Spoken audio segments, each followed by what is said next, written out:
the Foons. Time to ride. Oh my word. Man. Goodness me. How we doing, ladies, gents and teddy bears? Right. Welcome to the Ted Coningsby channel, live again. Back at Ted HQ. And there's some lovely skies. We've got, I'll tell you what we've got for you today. We've got the Dakota out, the C-47 Dakota. This could be good. We've got startups as well. Welcome to the show.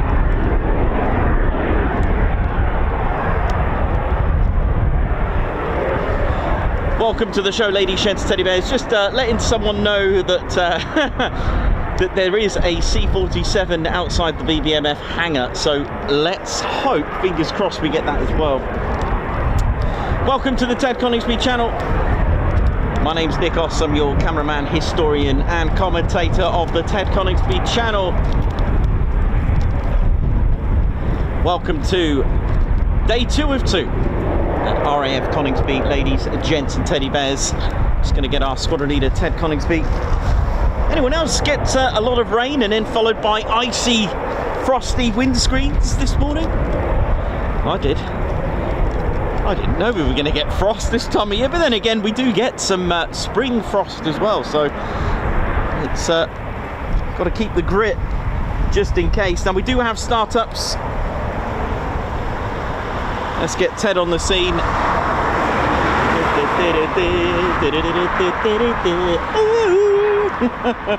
This is our squadron leader, Ted Coningsby, on the controls.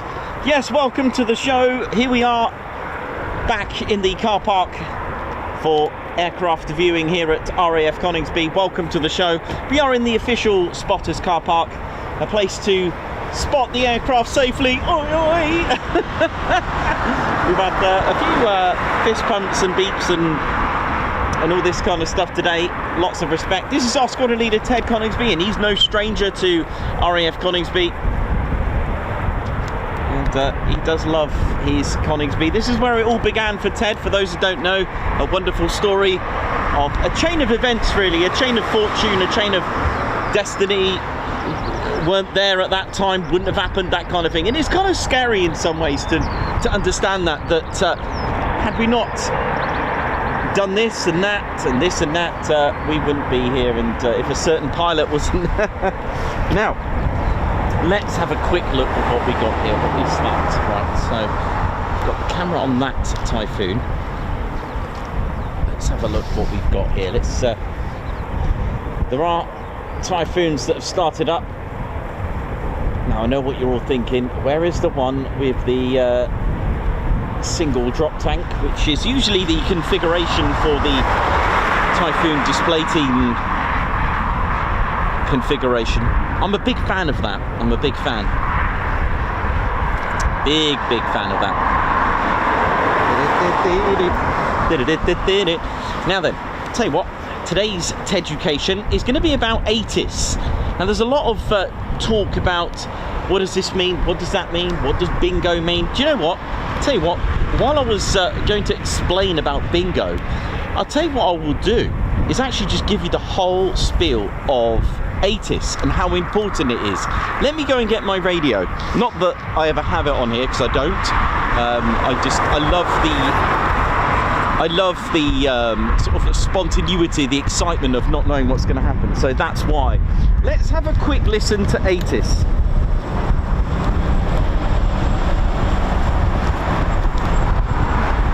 Obviously, I have it on my break, so if I'm eating, I can quickly run if there's something coming. But let me just go and get you ATIS. Alpha out. Coningsby terminal information code Alpha. Time 0837 Zulu. Runway 25. Color code blue. Surface wind 300 degrees. 13 knots. Visibility 40 kilometers. CAV OK. Outside air temperature +2. Dew point -2. QNH 1012. Runway stay at 555. Visual recoveries. Station damage. Wellington. VFR. Bingo +10. 1400 till 1430. Embargo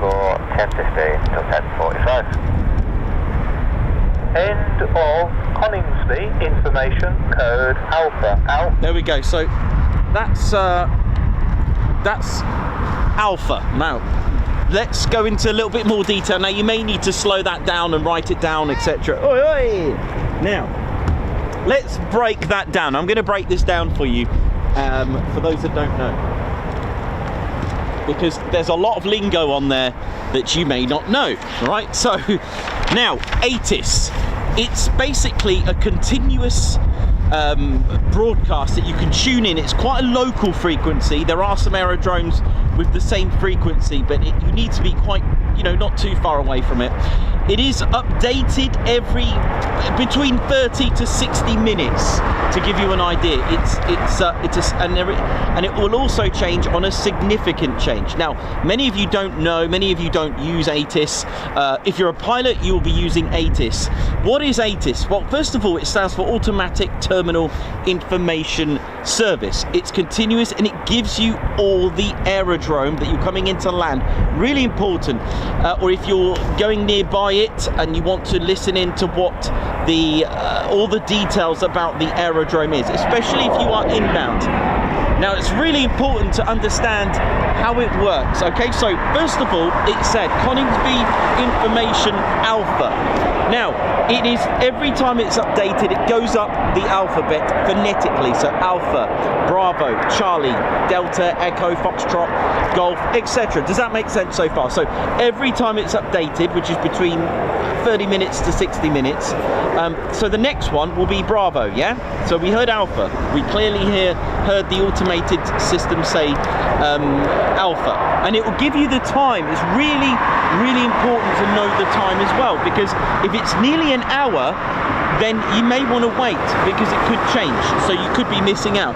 So the next one we heard was runway 25 in use. Really important if you're on the inbound. If you're coming into land and you're about 10 miles away, you will know which runway's in use already. Okay. Color code. Now color codes are done so that, because let's face it, every part of the country has different weather systems and stuff like that, right? So the color code basically is the color code state in colors. Blue means the conditions are very good, so it's almost like a weather condition. Blue is the best, very good conditions, something like anything over 700-foot ceiling or 8,000 meter, because some of this is done in meters, and I'll explain in a moment. And then you work your way down to more severe. So white is not as good, they're good conditions. Green is moderate. Yellow 1, there's yellow 2, amber, red is below limits, minus 800 meter visibility, or anything below 100-foot ceiling. And you've also got black, which means airfield not usable for reasons other than weather, by the way. So we got a color code there. We've also got the surface wind. The wind information, of course, is really important. You may want to know if you're going to have some strong tailwinds or headwinds, or even some crosswinds. It will give you the direction. So wind 120 at 12. Okay, 120 at 12. What does that mean? Wind is coming at 120 degrees. Okay, or you may hear wind at 180. So it's coming from the south. Wind at 270 coming from the west. The next digit, so wind at 180 at 12, the next one at 12 means that it's the speed in knots. Okay, so if you hear 180 at or any of the bearings at 12 or at 15, that's knots. Okay, so you get the direction first. We've mentioned the color codes. You've also got visibility. Now visibility, there are instruments on the airfield that actually measure in meters the horizontal visibility, so quite useful if you've got some fog.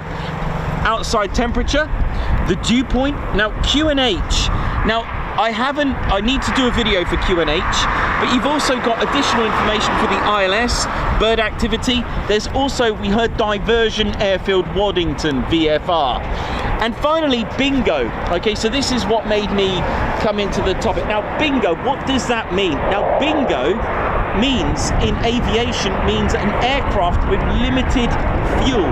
With minimum fuel, if you're coming in an emergency status with minimum fuel, it's telling you, so I think it said plus 10. Now, I'm going to be honest, tell you that bingo is for aircraft, okay, that are coming in with minimum fuel, and the plus 10 or it could be plus 9, plus 5, I actually can't remember if it's in minutes of how long you're going to need to wait in the circuit or how many circuits, all right? So now I know there's a bit of a misconception with bingo slots, thinking that it means a display slot, sort of, but it's actually for aircraft with minimum fuel that are on an emergency situation. So if they're coming in with minimum fuel and they need to land, they need to be aware that between, in Zulu as well, 10:15 to 10:45, for example, they've got a plus 10, so they're going to need to hold out for about 10 circuits. They need to have enough fuel for that much, so really important. Now, I know from experience that bingo slots don't always amount and account to a Typhoon display.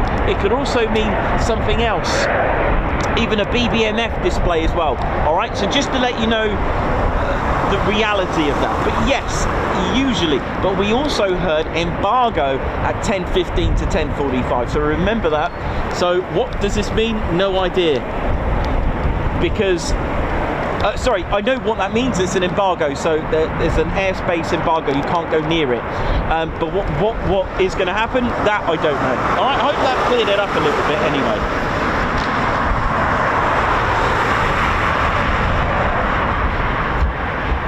So I'll tell you about QNH in a minute. Just quickly, just to give you an example. Here you go. Here's an example. Lakenheath's aircraft.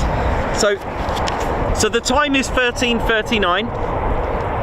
The ATIS information was Echo at 12:46. Here's our aircraft, not far away. Lakenheath Tower, speed 123, point Charlie, low approach runway 23, on information Echo. Those with radios would have heard that. When aircraft are inbound, they say on information Alpha, Bravo, Charlie, Echo, Foxtrot, etc. The reason why they say information is that pilot has listened into the latest, listened into ATIS, okay, because they need to know what runway is in use. But here's the response. Speed 123, Lakenheath Tower. We are information Foxtrot. So we know the pilot has got the wrong info. There could have been a runway change. So you need to make sure you've got the right information on ATIS. I hope that makes sense. Now QNH, right, really quickly, I'll go into QNH. Is that taking off yet? Not yet. QNH, right, it's a bit complex. It is basically, there's our runway over here, right? Okay, this is in hectopascals. This is the mean sea level in different levels, and sea level, the mean sea level is constantly changing, which means the pressure's changing, and it's all because of my flying cookie. It's not a cookie, it's the moon, and basically that pressure, which is measured in hectopascals or inches, oh god, what was it? I forgot what it was now. Inches, millimeters per inch or something like that. I actually forgot. I'm really sorry about that. The hectopascals, and you've got to know, because if the sea level drops, it's going to affect your altitude. It is very complex. It needs its own subject. But just to let you know, if that sea level rose, then the altitude would be different. Why is that important? Because the QNH is a local pressure, okay, and it kind of adjusts the altimeter. So pilots need to make sure they adjust the altimeter, because otherwise it will give them the wrong altitude. I hope that made a little bit of basic sense. It is quite complex. I will go into more detail another time. However, we do have aircraft about to depart. But in a nutshell, the QNH is the barometric pressure, because the sea is constantly changing. It's and it affects the altitude, so the pilot needs to put in the latest and greatest. Needs to key that in on the altimeter, otherwise you're going to get the wrong. Here we go.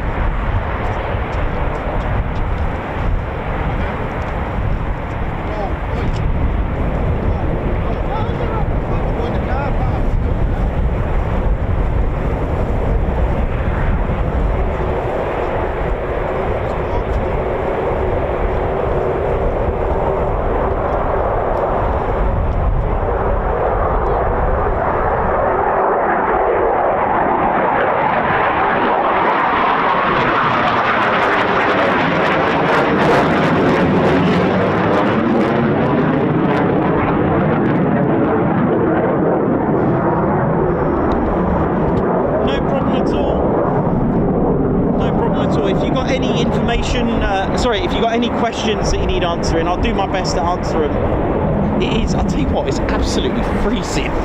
Oh my word, it is cold, man. It's freezing.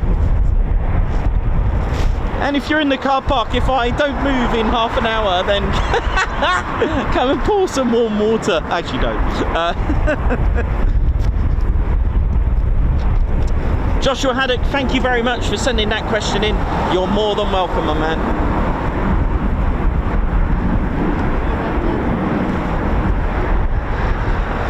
No problem at all.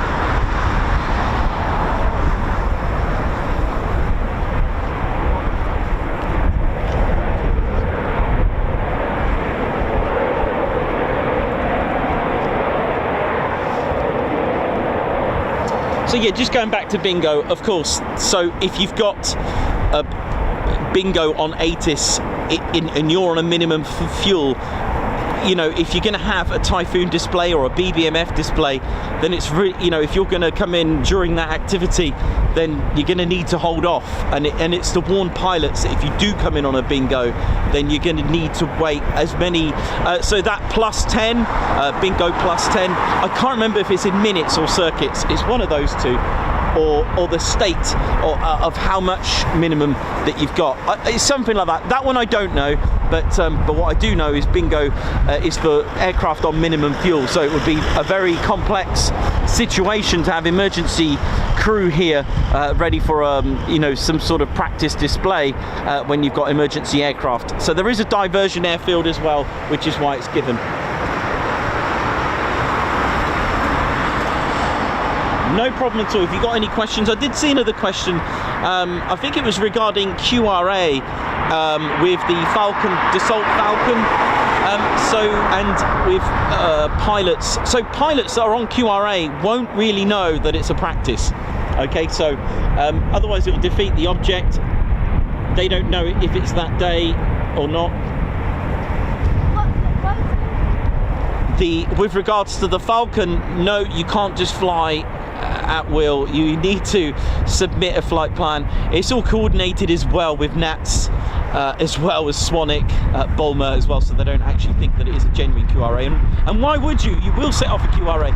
So aircraft can't just fly anywhere they want. Okay, you need to submit a flight plan and managed with what's called a squawk code. And using your squawk code, that means you need your transponder on mode set. Many modes, alpha. Oh no. Hang on a minute. Ted's flag's gone off somewhere for a ride. It's pretty windy. Oh, bless it. Oh, thank you. How on earth did that fly at that? Wow, actually. Thank you. Got the flag recovery team there. Thank you very much. Whew.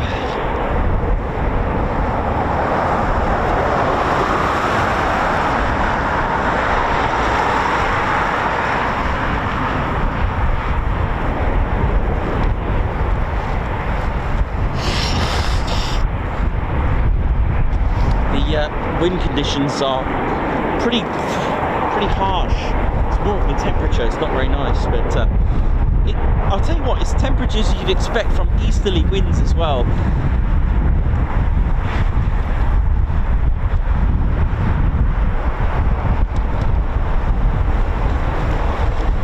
More Typhoons taxiing out for departure. We've definitely got a nicer, sort of clearer day than yesterday, that's for sure.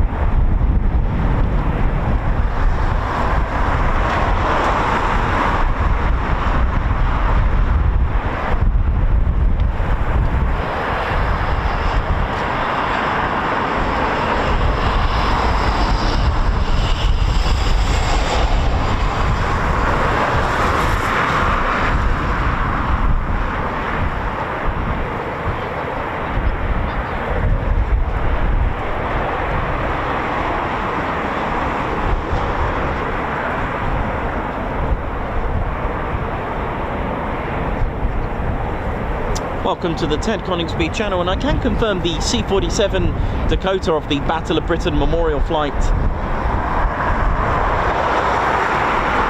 The Battle of Britain Memorial Flight C-47 and just about see the cockpit. Just.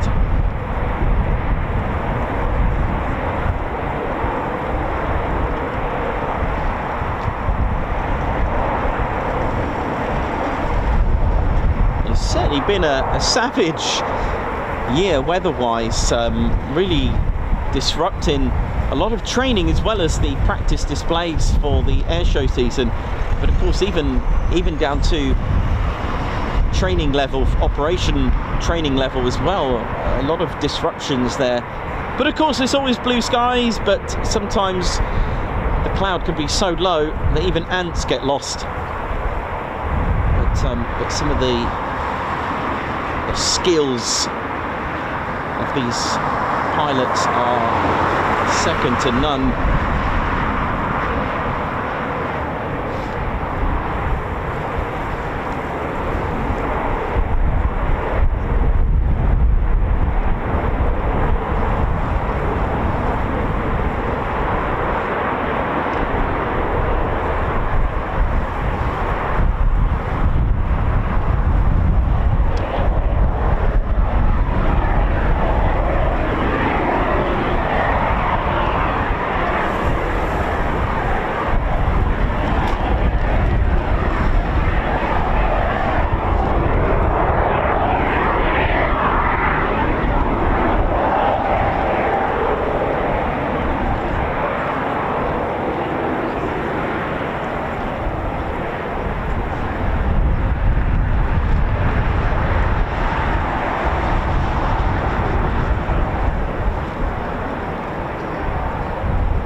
Go, and there's plenty of Typhooners that are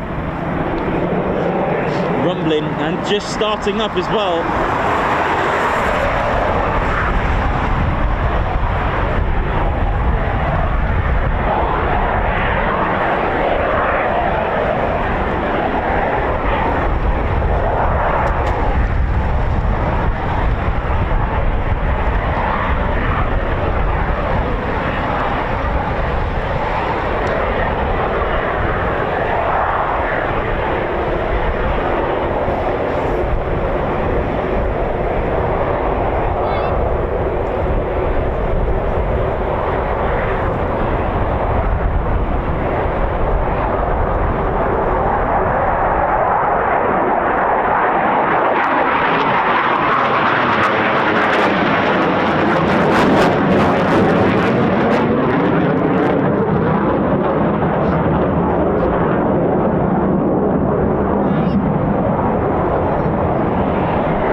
If you want to find out the wind, tune into ATIS.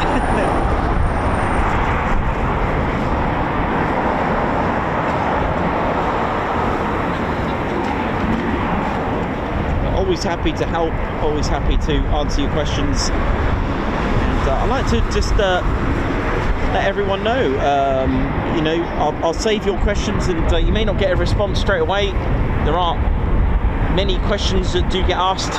My inbox does get a bit full, but I'll take note, quick screenshot if I don't have time to reply, but I'll certainly give it a shot live on the shows.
well, there's not a cloud in sight.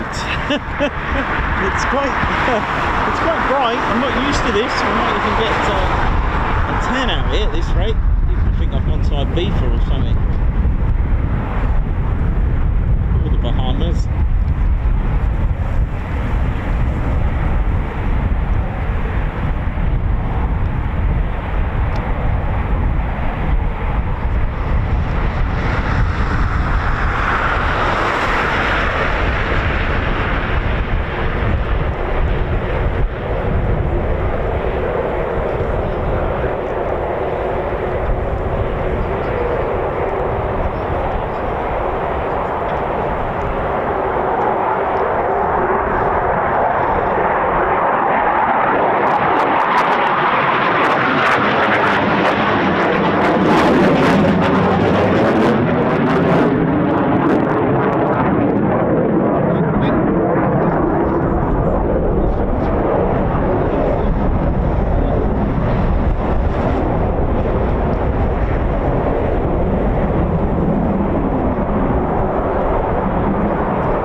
Lovely twist turn there, lovely. That's called a turnout, the technical term for when an aircraft turns out, literally turns like that from departure.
So we've got one. Looks like we've got another Typhoon just taxiing out right now.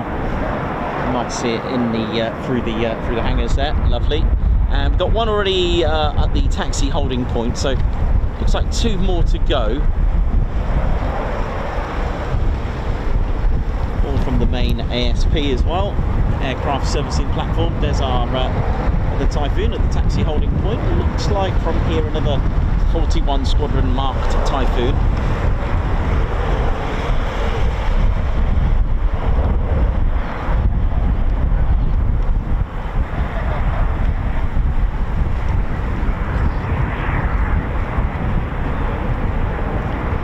Not sure if there's another one spooling. I think there is. It does sound like one, doesn't it?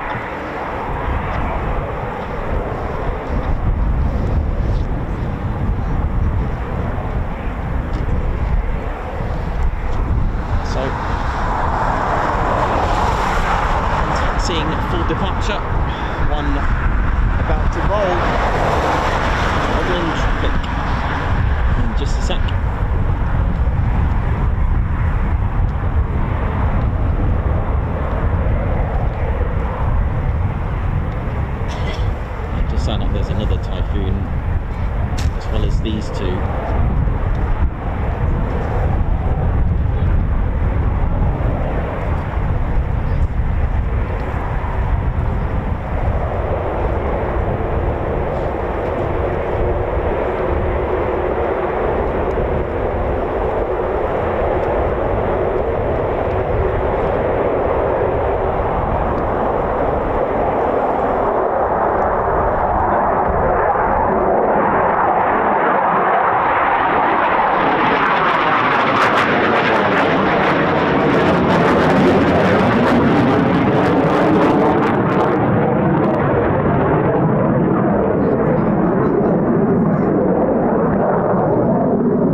out there for departure.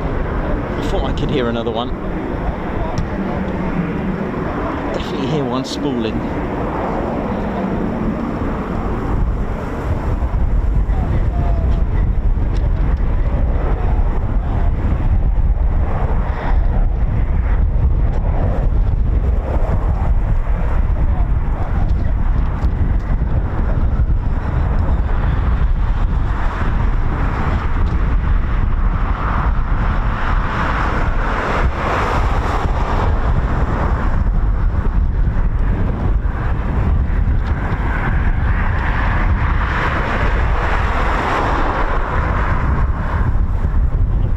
Certainly just got filled up.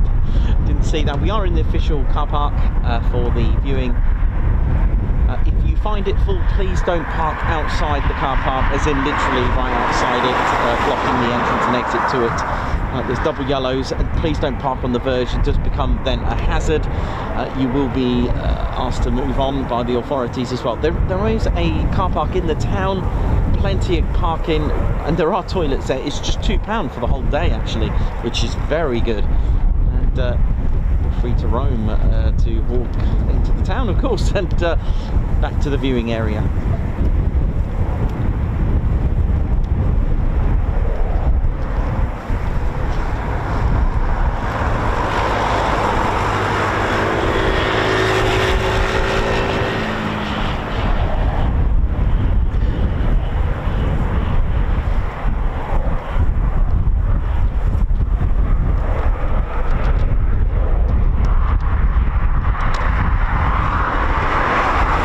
So thanks for tuning in today once more here at Coningsby. If you are tuned in, don't forget to do your checklist. Do give the like button a thumbs up. You'll be clear to touch and go on that like button. Give the subscribe button a low approach in case you haven't done so already. Help the channel climb. And do marry it up with a pair's departure with the notification bell button so you don't miss out on the latest and greatest live streams and videos.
Squadron Typhoon taxiing out.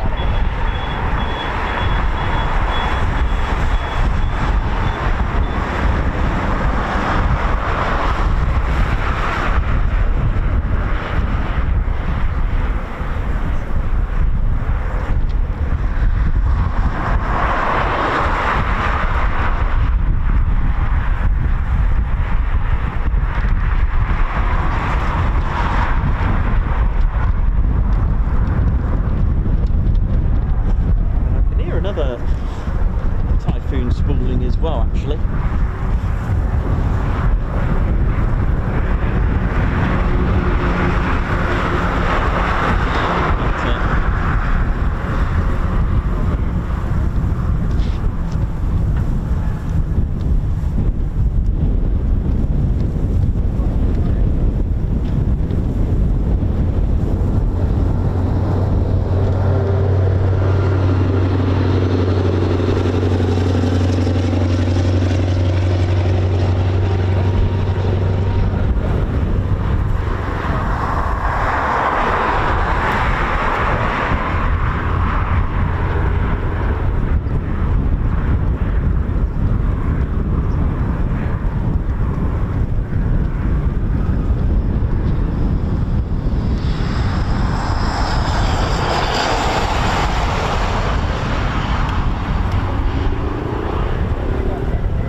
the dragons of Mordor there.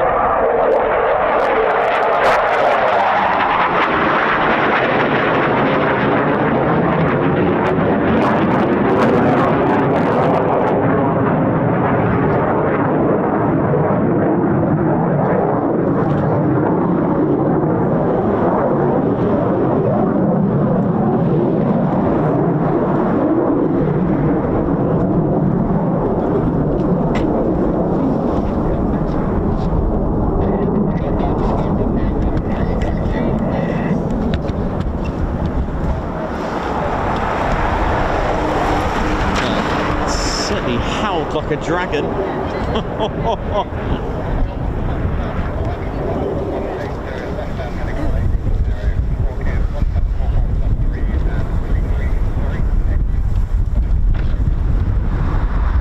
That was indeed a Dragon 01. That's our call sign that we're looking for.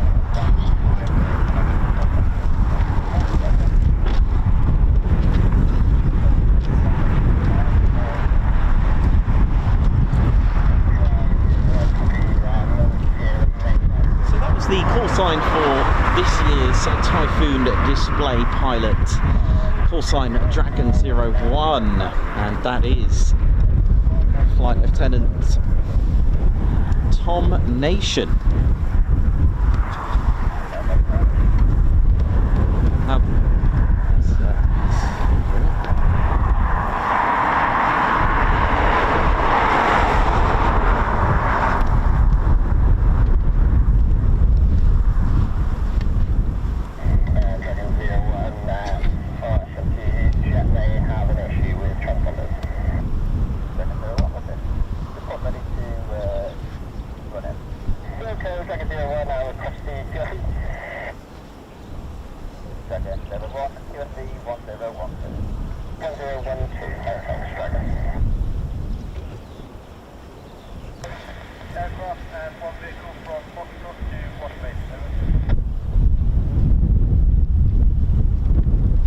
So we've just got one more aircraft to depart, but Tom Nation, especially with Dragon 01, you could guess, and you'd be right if you were to think that he has a connection with Wales. He was indeed born and raised in Pontypridd. He joined 1004 Squadron Air Cadets at just the age of 13 and learned to fly with 634 Volunteer Gliding Squadron, and he became a gliding instructor at just the age of 16, so learned to fly before actually driving a car. Growing up there, he is, and he'll tell you that he's a very keen plane spotter, a keen aviation enthusiast as well, and he proceeded to have an ambition to join the Royal Air Force, and of course, like many others, inspired by air shows as well. Right, we've got one more departure. And let's see what we're going to get today. This is the thing.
Weeks. It's my 5th attempt, and probably Tom's 5th attempt as well.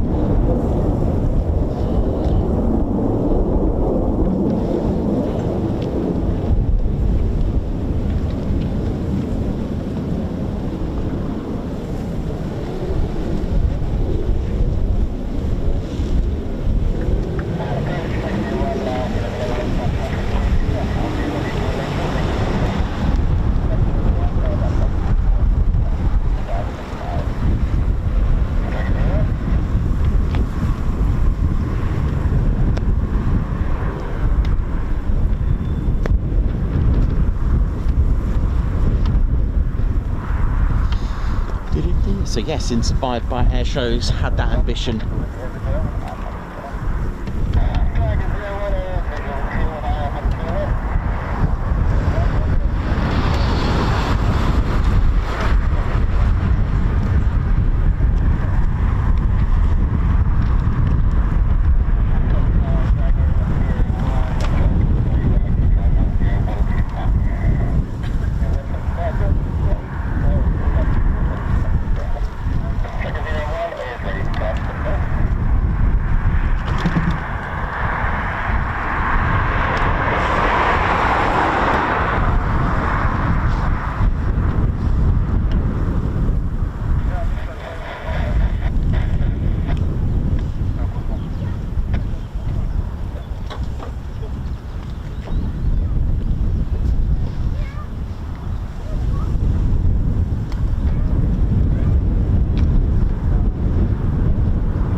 ladies and gentlemen, the leaping salmon is back.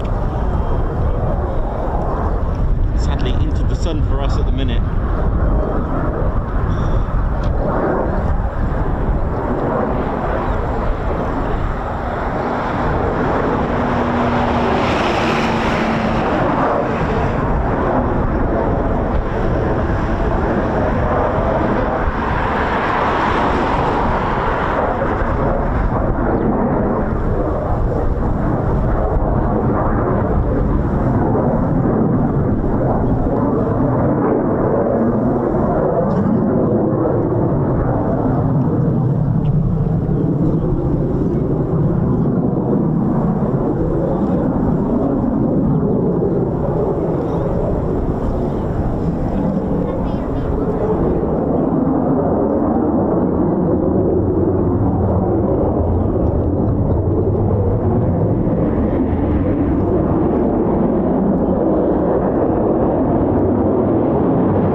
Don't worry, it's not an official term. The leaping salmon into a barrel roll into the high alpha, which is absolutely incredible.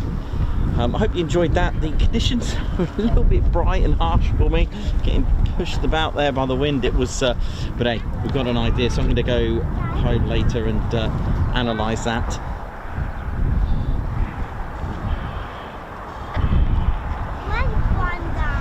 I hope you enjoyed that, ladies and teddy bears. At this height though, you will get pros and cons. You're going to get the sun, but you're also going to get a lot of spluffage at that height.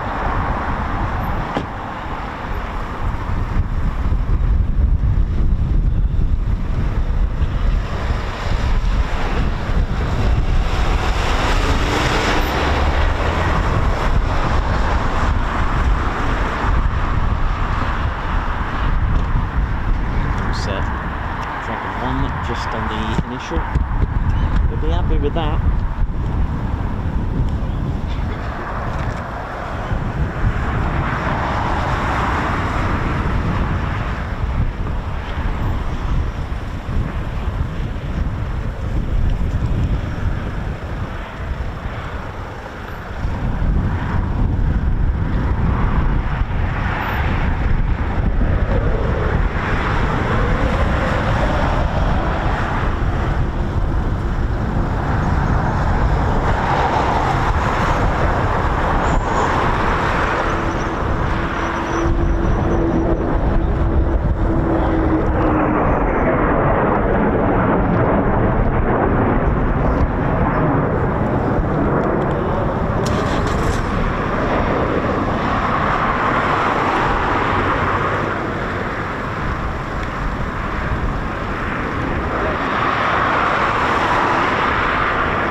Dragon 1, ladies, gents and teddy bears.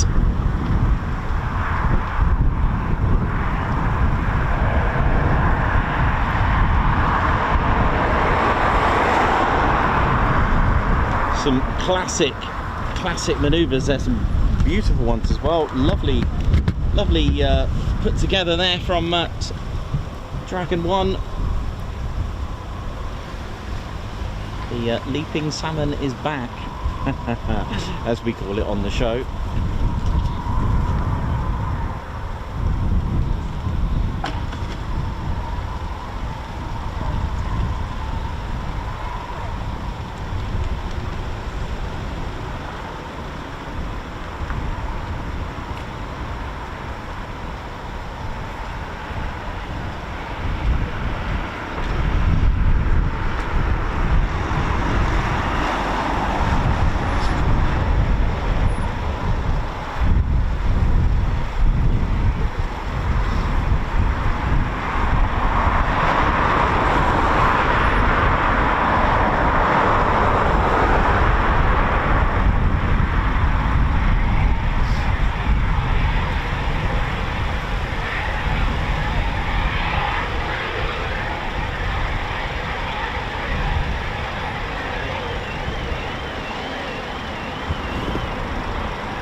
Return of the Dragon, literally, here we go.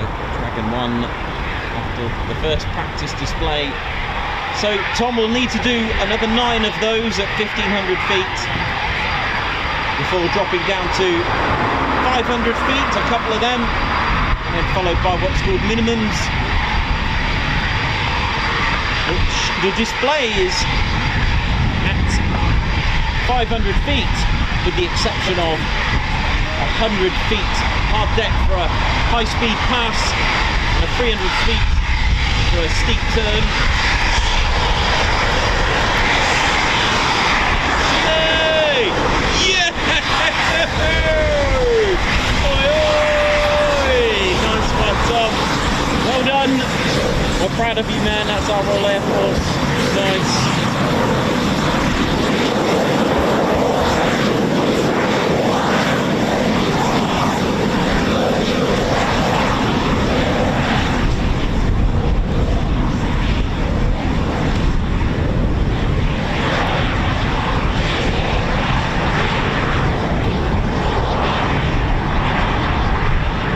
I don't know about you, but I need to go and get a cup of tea, man. It is, my fingers are absolutely like, bro, snapped off.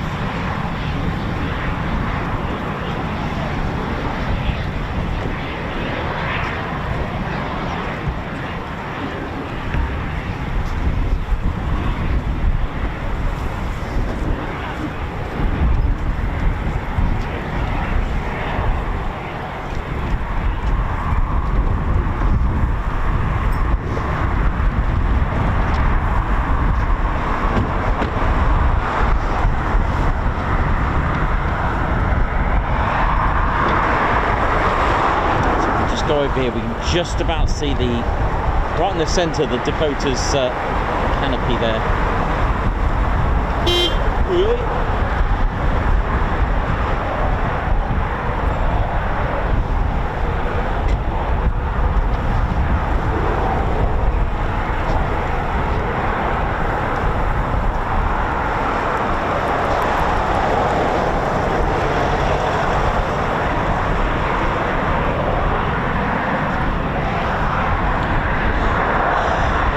I must confess, it is really horrible up here today. Got the sun blinding me in my eyes, and that wind is horrible.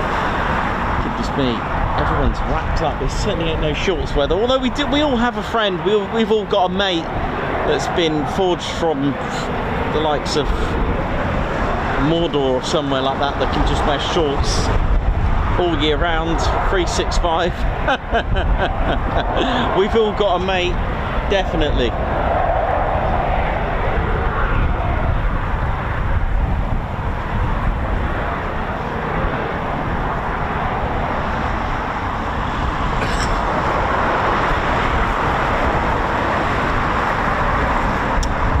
go. That's what the Typhoon can do. If you're interested in buying one of them, it'll be about £100 million, so enjoy. I think Turkey are the latest to purchase one, or a few rather. That's what air shows do. And not only that, they also increase employment. They give opportunities for employment as well. So all the radar and all the components of the Typhoon, they all need making, building, putting together.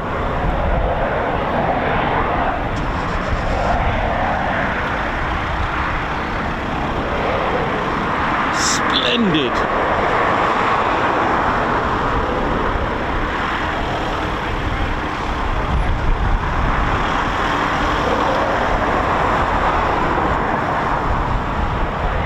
Tell you what, is something from Lossiemouth, number 2 AC markings, Hereward knot, to I think symbolise the association and the companionship of the Army Corps and supporting them to seal the bond, so to speak.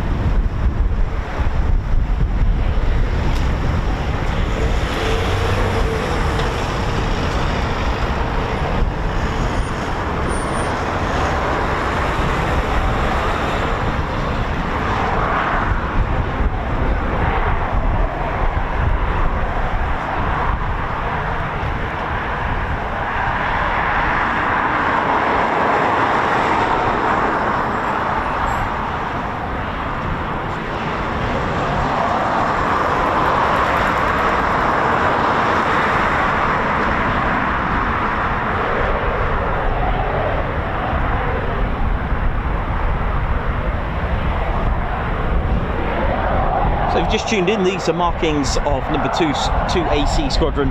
They are based at Lossiemouth, although don't forget, aircraft can be just passed around. They are in the Royal Air Force's inventory. This could be rebadged to just plain, or just have different squadron markings or returned. It doesn't really matter anymore. Aircraft can be put into pools where other squadrons can use the same airframe.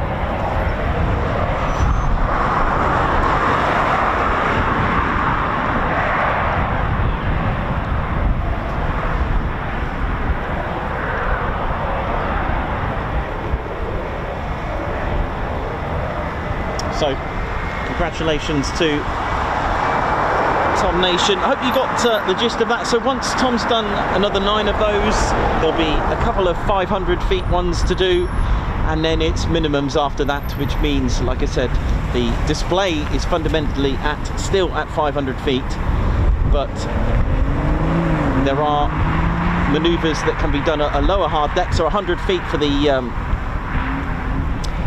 high-speed pass, a nice flat high-speed pass, and a 300 feet for a steep turn. Once Tom has completed that, then it's down to getting the PDA, which is the Public Display Authorization, almost like an audit, like an exam. You get the Air Chief or Air Vice Marshal, number 1 group, to view and inspect along with some auditors. The whole point of it is to make sure that it's safe for the public, basically. And once you get that display, if you pass that and get your PDA, first of all, you'll be issued and allowed to wear your display suits, which is black, from the Black Knights, probably the first ever fast jet display team using the Vampires back in the 50s with the de Havilland Vampires. Oh yeah, how cool is that? Once you've done that, once you've got your PDA though, there are restrictions. You're going to need to make sure you don't go more than 10 days without a practice or an actual display of some kind. Okay, so Tom will need need to make sure that 10 days don't lapse after that. If you do that, then you would lose your PDA and you won't be able to display. So it's almost like having a type of, almost like an authorization to be able to display at events and stuff like that. Okay, so even the Red Arrows, they got to get their PDA as well, which is usually exercise Springhawk in warmer, reliable countries. As in weather-wise, I may add. Let me add that. Let me put that in before I start getting politics thrown at me. No, so they'll go to somewhere where the weather is more reliable, basically, like Greece and Cyprus, Akrotiri, that kind of thing. So they'll go there because the weather is supposed to be more reliable, which probably hasn't done well this year here.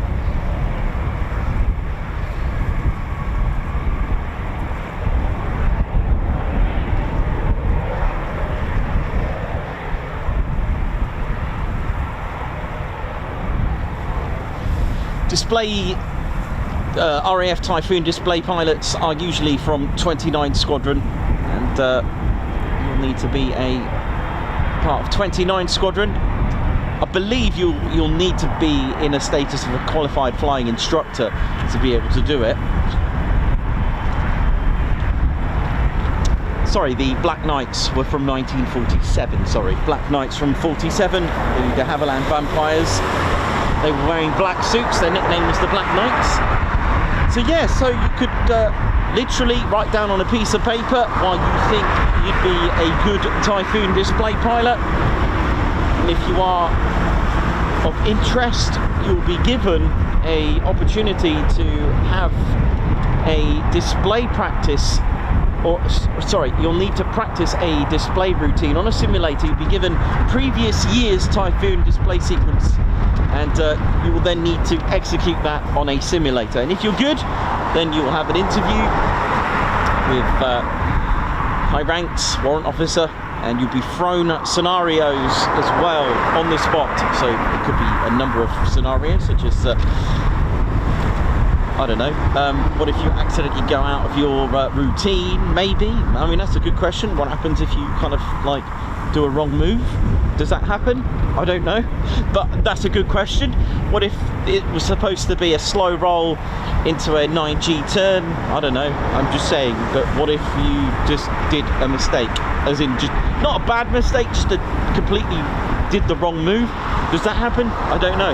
But anyway, let's look back of the last 21 years of Typhoon display pilots. In the first Typhoon display pilot was Matt Elliott in 2005. Of course, the Typhoon arrived here on the 19th of May 2005. Actually arrived at Walton Aerodrome with number 17 Squadron and also 29 Squadron, who were chosen to become the operational conversion unit. But Matt Elliott took to the skies for the first time as an RAF Typhoon display pilot. He also had a second year in 2006.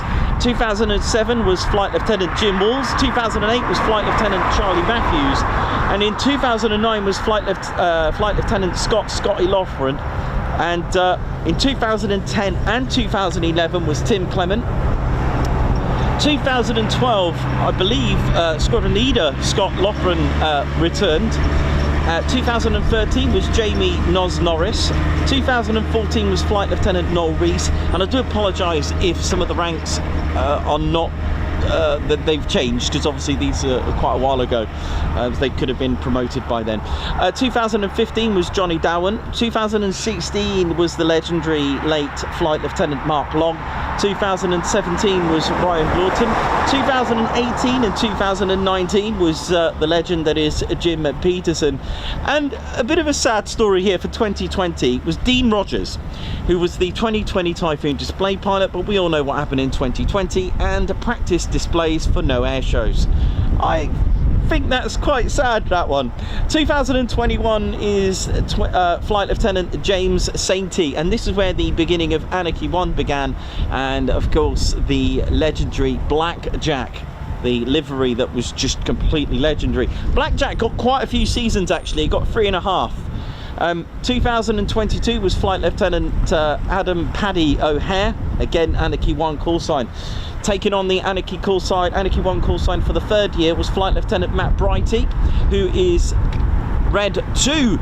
It's his first season with the Red Arrows. Congratulations. 2024 was Flight Lieutenant David Turbo Turnbull, and 2025 was Squadron Leader Nathan Scheuer with call sign Reheat, and of course 2026, I am frozen, is Flight Lieutenant Tom Nation with call sign Dragon 1. My notepad is about to take off up here. Whew. Right, let me just check. Alright, okay, I'm going to go and grab a quick cup of tea because I am frozen up here.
The chippy's out.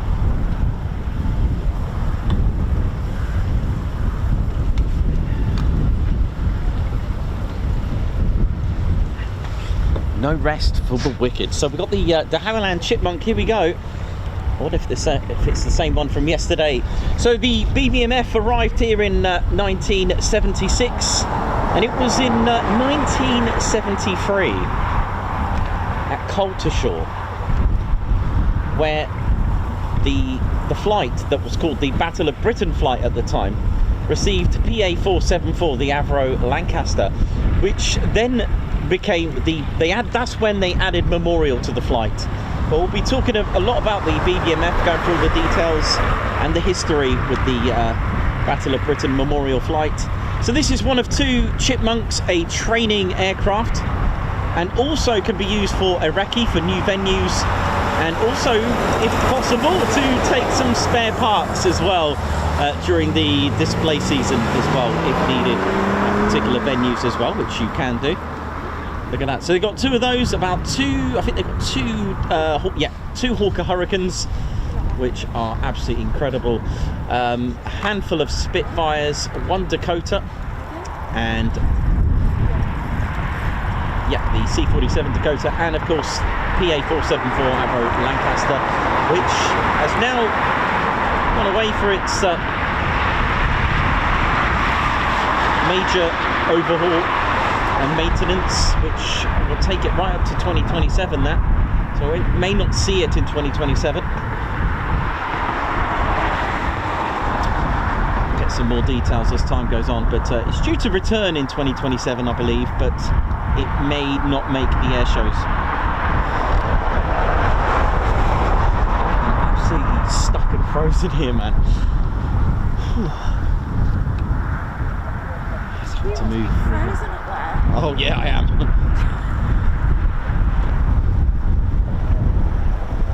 I've got one of your youngest fans down here, Ted. Sorry? I've got one of your youngest fans down here. Oh, nice one. You all right, mate? How you doing?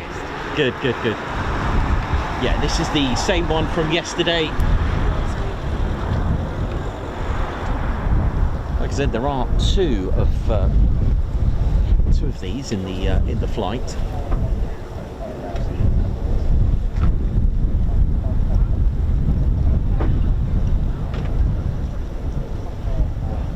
Now then, will we get the? Are we going to get zero? Are we going to get runway 30 in use? Let's have a look. It's looking like it, isn't it? This will be quite good. This will be really cool. I love it when they use unusual. I love it when things are done in an unusual way. I know, that's why I do write it down. I do tempt it. Do you know, I only discovered the second, the second runway strip. What was it? Just only a couple of years ago. When I heard runway 30, I'm like, runway 30, where's that? And it's here. It's right here. Obviously, runway numbers, which I'll be covering tomorrow in a Teducation video.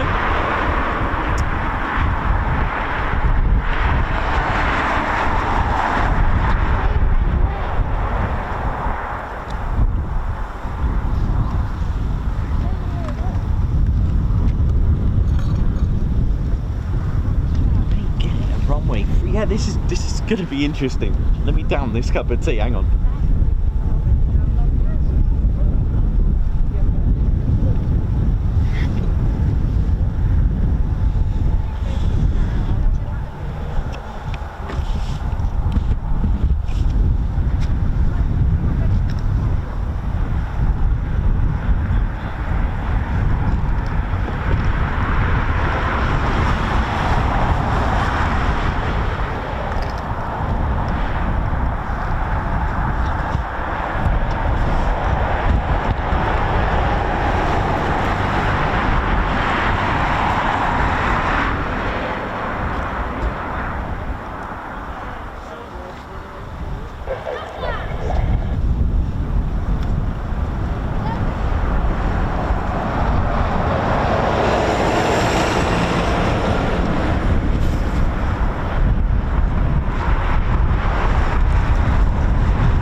So runway 12 and 30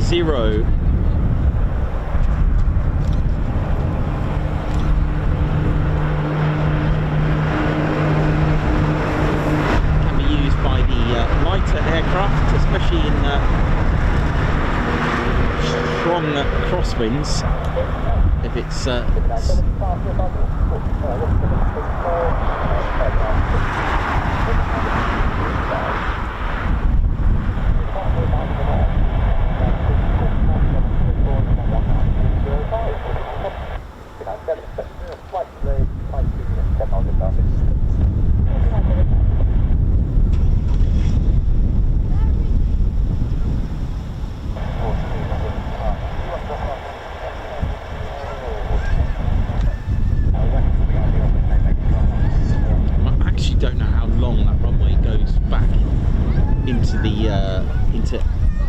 into the back of just round the corner from those hangars, those HAS, those aircraft shelters.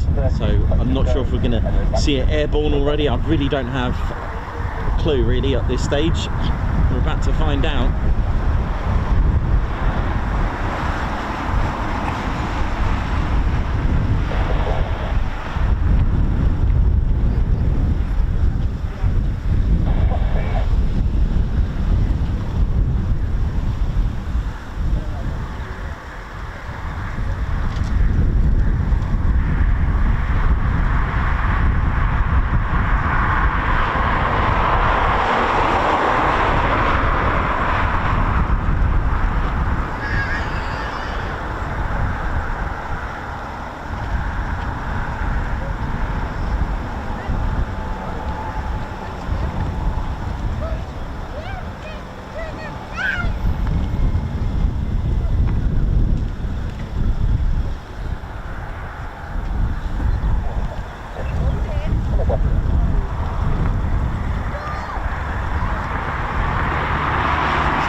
so I'm not sure what I'm gonna.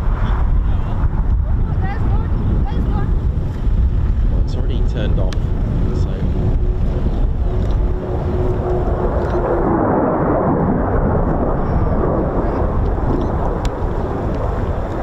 I really like catching the unusual. So I guess it's gonna wait until the Typhoon's landed. I was hoping to see that. Okay.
Go.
Really excited to see this take off from 3-0. Tell you what, 1-2 would be really cool as well. So there's the markers for runway 12 and the taxi holding point. Hello there.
see the crosswinds. I mean, the Typhoon isn't exactly big, is it?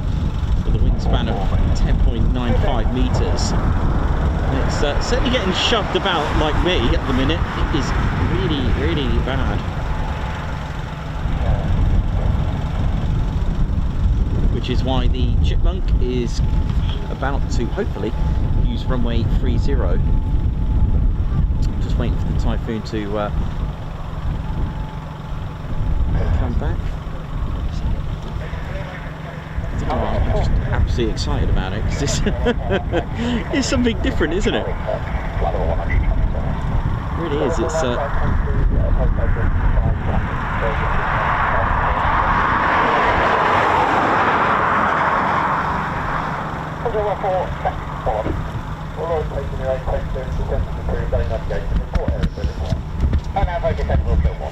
classically he's taking off.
Yeah, you can see it working it there.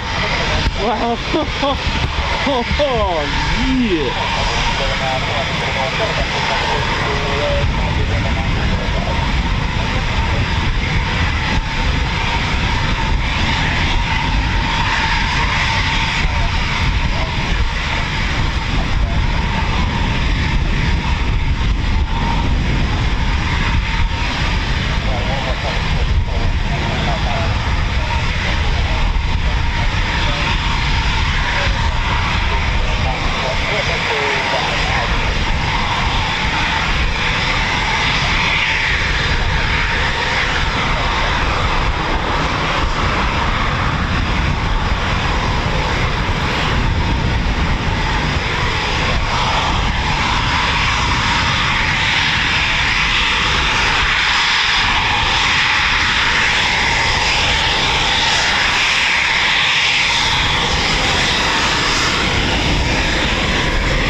Sounds like we've got Chitty Chitty Bang Bang behind me actually, for a minute.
Well, I hope you're all good, ladies, gents, teddy bears. Thanks for tuning in. I am frozen to death. How you doing, buddy? All right? You good? Yeah, not bad. Good. Where are you tomorrow? I'm not sure yet. Not sure. Weather's got all week, so... Yeah, not sure yet, buddy. Margot, how you doing? All the way to you. Christopher Carr, Alan Gates, Foxy Killer, Dave Earl, Christopher Neal, Alan Gates, EP65. How you all doing? Welcome to the show, Alan Q. Hope you're good. Christopher Neal, Davey, Captain A, Chris Bloxham, Paul Mayers, Regan Doyle, Willard Clark. I hope I'm live. There's the debate's out there whether I'm AI or not, but hey, you know. Brent Mosley, how you doing? Watching from 15 Wing in Canada. Alan Gates, oi to you. Got Margot watching from Edinburgh, the Lothians. Denzel Hughes, Ice Cube Nikos. Yeah, I could start rapping.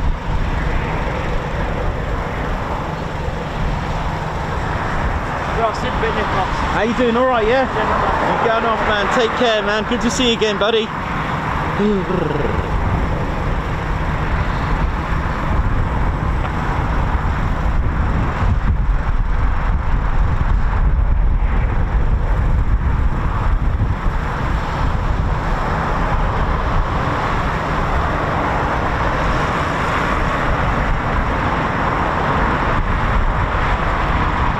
Morning to you, morning to everyone. Good day, good evening, good morning, good afternoon, wherever you're watching from in the world.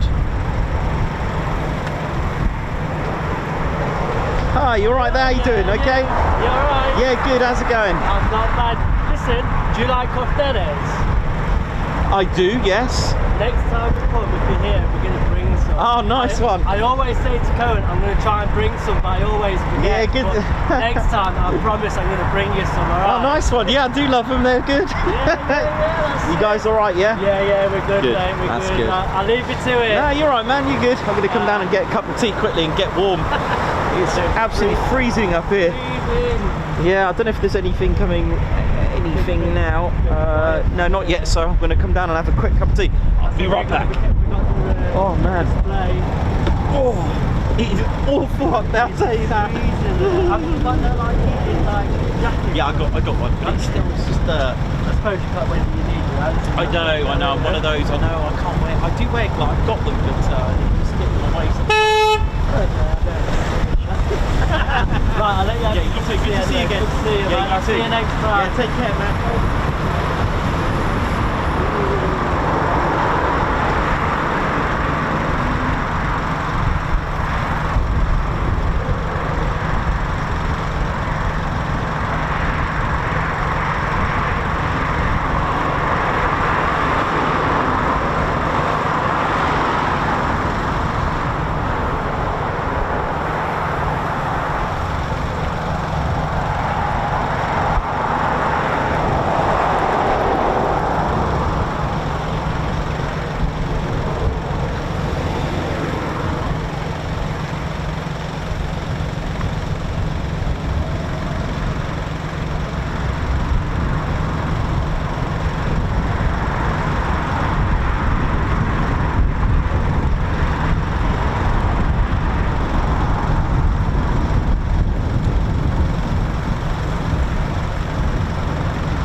Hello. How you doing? You alright?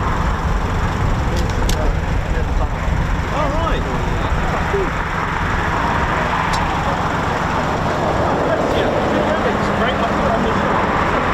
That's me, is it? Yeah. Oh, very cool, man. Love it. What's your name, man? Chris. I love it. Nice to meet you. Oh, I love that. That's great. Hey, nice one. That's really cool. I love that. Yeah, that's I hear you going up to the BBMF, are you? Yeah. Oh, that's really cool. Good luck. Chris, where are you from? From Leicestershire. Leicestershire. Okay, so not too far away. Not too far away. Yeah, I love that. Exactly with that. Yeah. That's brilliant. I'm going to put that on the show now. All right. Don't worry. Oh yeah. Breezy. And yeah, it would be silly to be up there. Me. It's done. I've seen you in recently. I've seen you there before. I couldn't film that display properly to save my life. It was I was blinded. yeah, and that as well. It's cold, blinded. So yes, you can. Yeah, cool. Go for it.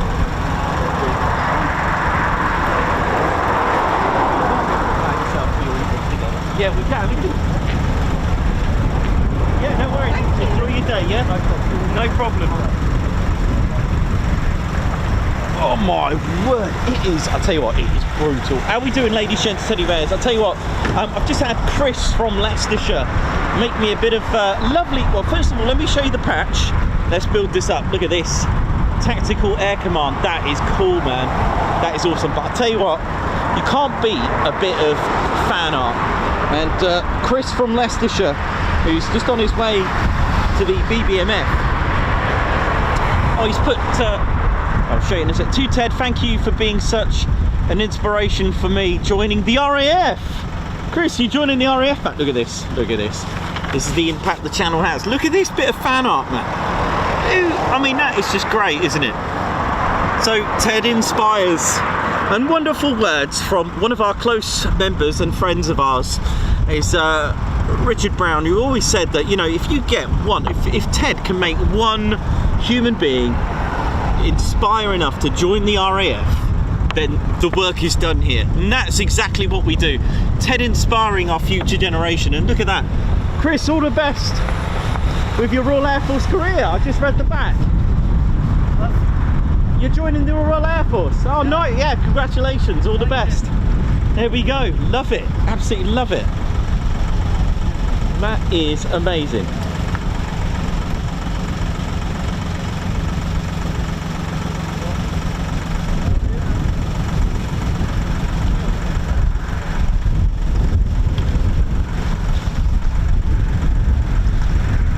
Right, I'll put this somewhere safe.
good to see you again. Yeah, it's definitely.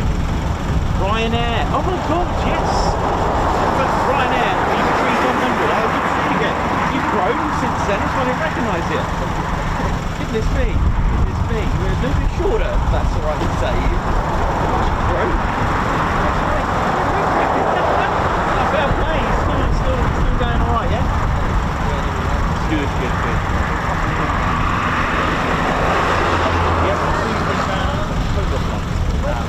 I'll leave you to it then. Yeah, no worries. I'll be around. I'll be up and down. So, trying to keep the. Oi, how you doing? All right. Goodness me! I'll tell you what a day we've had. I've had right there. Just had for some of our proper pre-1000. Is anyone on the stream here pre-1000? Because you may remember a username Ryanair 01. Yeah. And yes, I met him for the first time, and I think, because it was quite, it's a young lad, and he said, "Ted, I've been following you for years," and I was thinking, hang on, you're quite young, and he was like, "I'm Ryanair." I'm like, "You're joking." I just imagined some sort of, you will see the usernames, and it just, oh yeah.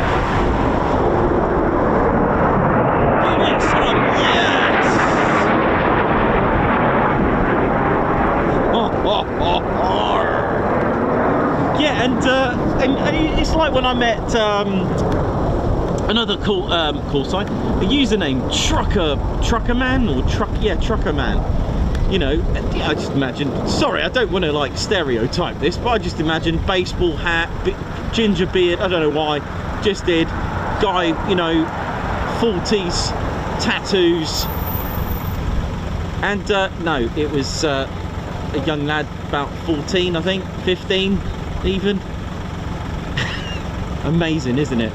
Amazing. You see all these usernames and your brain starts creating its own sort of imagery of complete unrealistic. Davey remembers Ryanair. Yes, 001. Yeah, so it's just a young lad. I forgot to ask how old he is actually, but it's wow.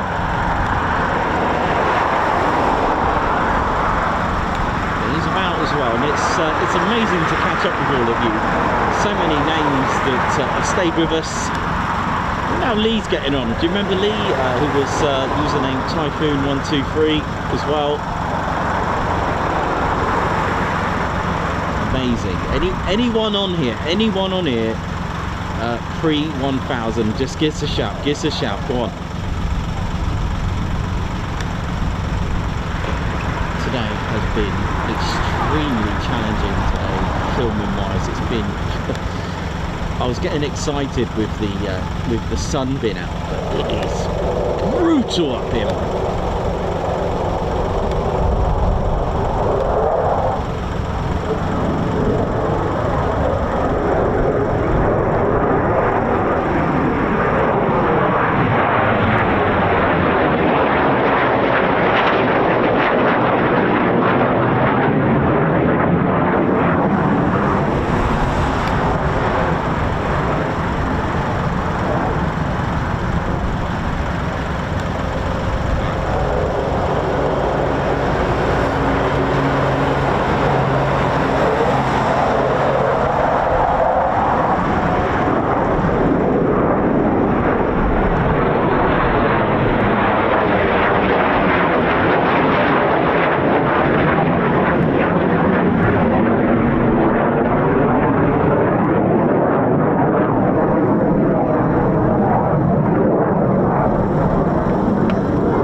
and go time.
Welcome to the Ted Coningsby channel, live here at RAF Coningsby. Hope we're all good and well. And, I hope you're all warm, because I'll tell you what, it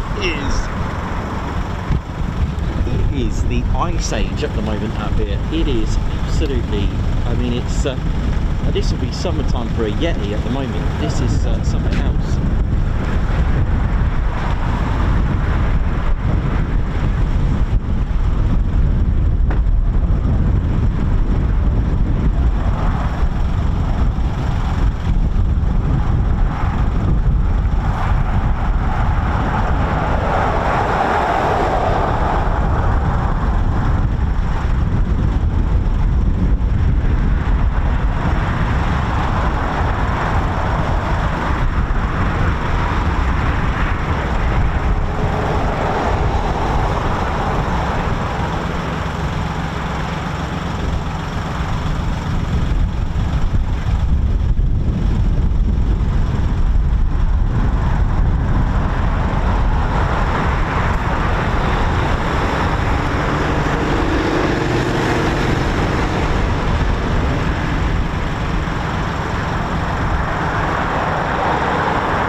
It's still out there. Yes it is. Oh man.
It's so cold I can't even move the camera. Oh my word. I'll tell you what, I must admit, I've never known westerly winds this cold before. Never, ever, ever. Only easterly. So I don't know what's up there. Not saying you never get cold westerly winds or anything, but easterly I'd expect this sort of temperature, but not from the west. That's quite unusual from me anyway. That's my thoughts on that anyway.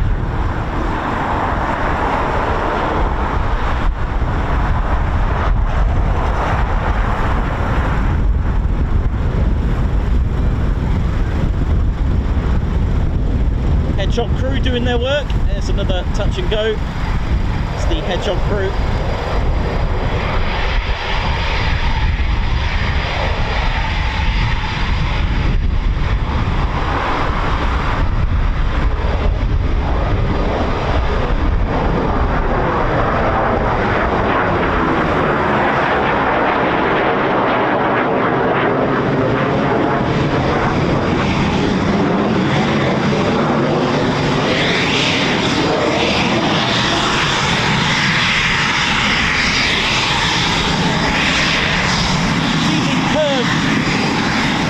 Look at that, beautiful.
Tow crew, there they are, towing Typhoons around. There is a misconception that the Typhoon here is broken. That's not the case. Not saying it isn't, but they do move aircraft around, and the easiest way to do that is to tow them around. Aircraft can be used by other squadrons, even with different markings. So they'll be going, may have had a nice little wash, some maintenance done to it perhaps, or they just require it over the other side. So,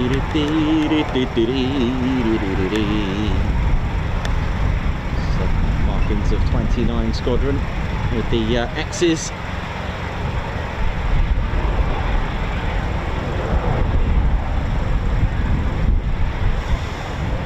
Nicknamed the Buzzards. You don't get too many nicknames in the Royal Air Force squadrons, but we do have a couple here.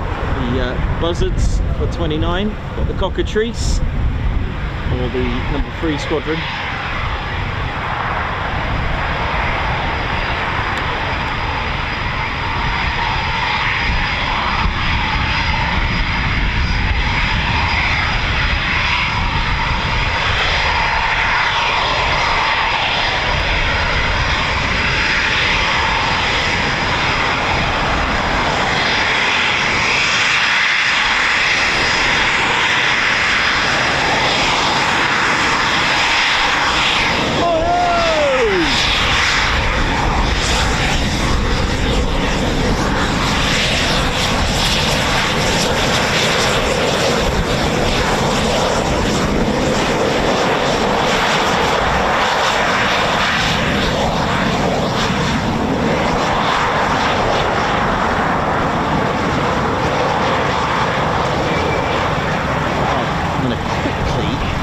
Right back.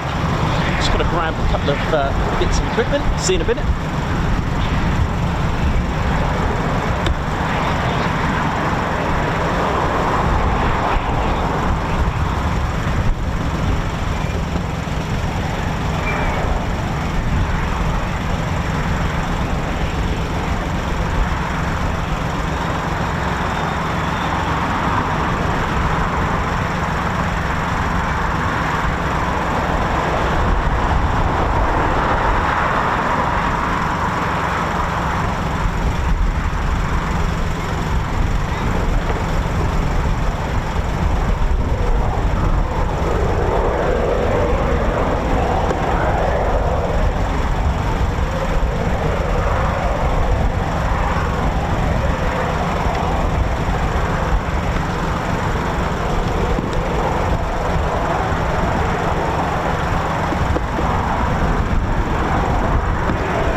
Right, let's see if I can swap the mags over with my absolutely frozen fingers.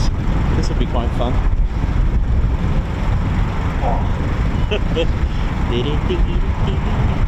Hope you've enjoyed it, ladies, gents and teddy bears. Right, let's try it. Go, go, go.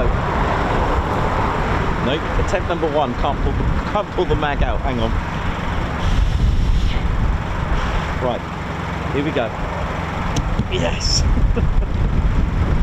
I remember last time. Do you remember last time I pulled everything out, including the wires? But suddenly we had a solar eclipse. Just all of a sudden. There we go. Oh man. Right, let's pop that over here in it. I might have to go and get something to eat.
Driving, not driving.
Not be alarmed, it's going to be using runway 30.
Oh, touch and go with it as well.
shaking because it's so cold.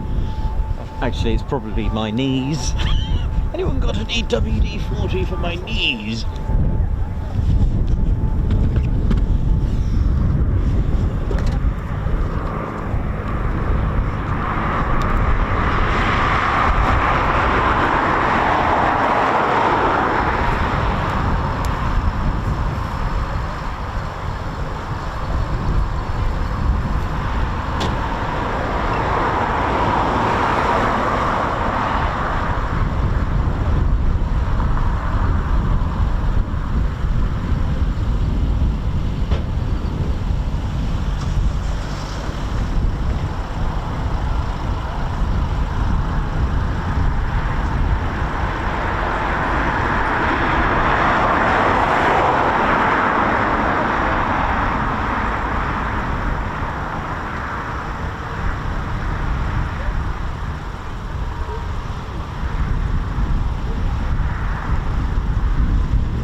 Very good looking training aircraft, that, and a really good reputation. And I know a lot of you are reminiscing. There's quite a few of you that have had a flight in one of those, especially in cadets.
just like that. Look at this.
See, it doesn't have retracting undercarriage, it is fixed. But they still need to, as usual, declare gear down.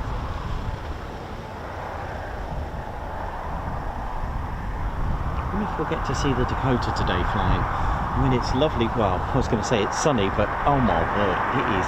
You can see the Chipmunk really battling through the winds.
Circuits complete for the Chipmunk.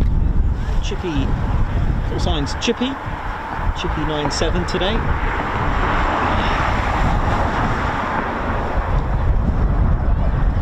And if you just joined us, this is the training aircraft for the BBMF. Doesn't actually take part in displays, but can be used also for recceing new venues, and also a courier for spare parts for the BBMF when they're at air shows and they need a few parts to bring.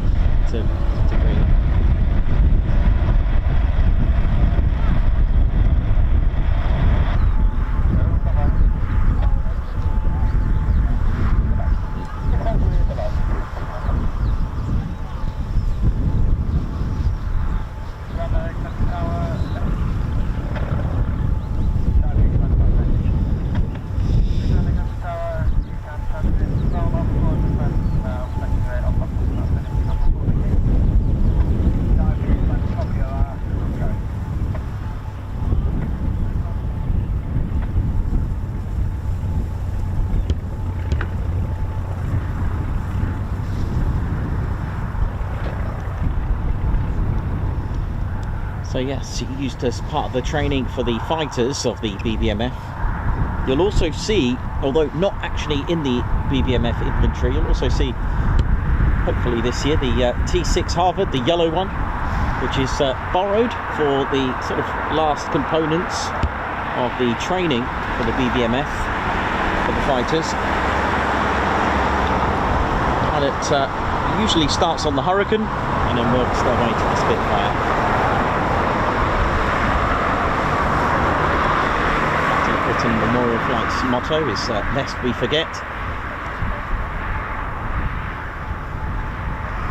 Find a remarkable historic aircraft which are originals. A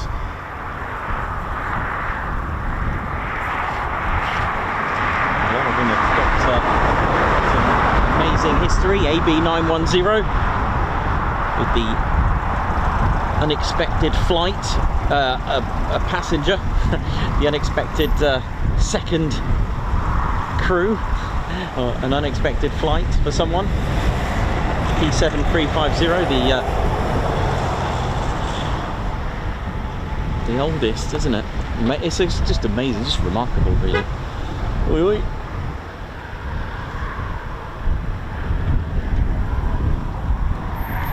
Yeah, the oldest.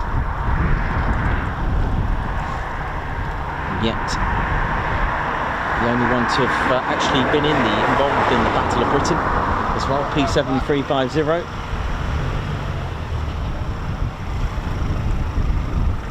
With their history, it's quite remarkable. Let's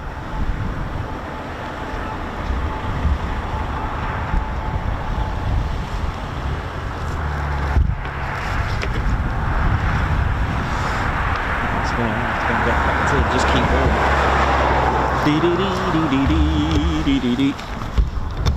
Yeah, so looking forward to getting a bit more of the BBMF this year. Looking forward to that. Giving you all the history. So that was the one of the two Chipmunks. That was WG846. The other one, WK518. It's been with the flight the longest of the two, being delivered from number 1 AEF at Manston in April of 1983. And then finally been delivered to Cranwell on January 1952. Served in lots of units, lots of places. And WG486. Also in the inventory.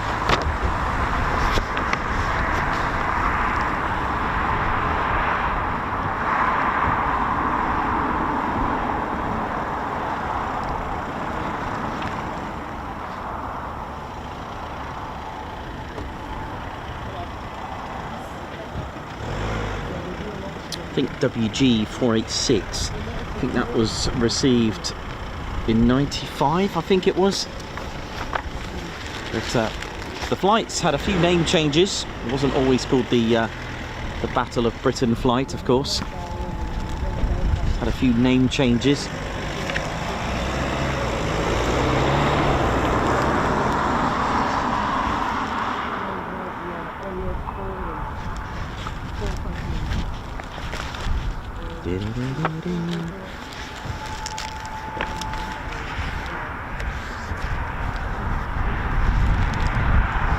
Started off as the historic aircraft flight, and that was on the 11th of July 57.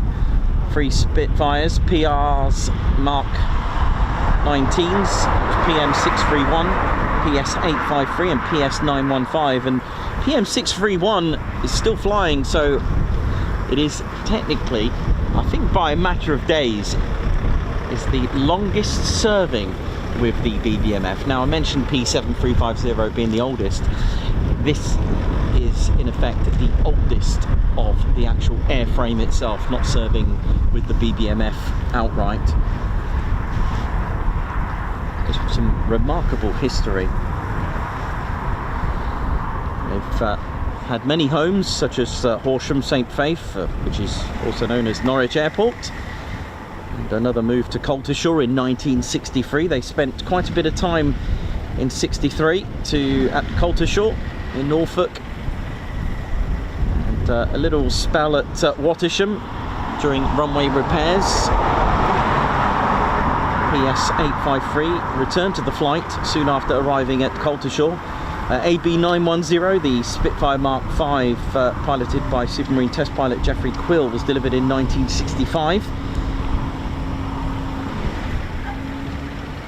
And finally in 1972, Hurricanes doubled when P7865, the last Hurricane from production line and former Hawker chase aircraft, arrived at Coltishore as well.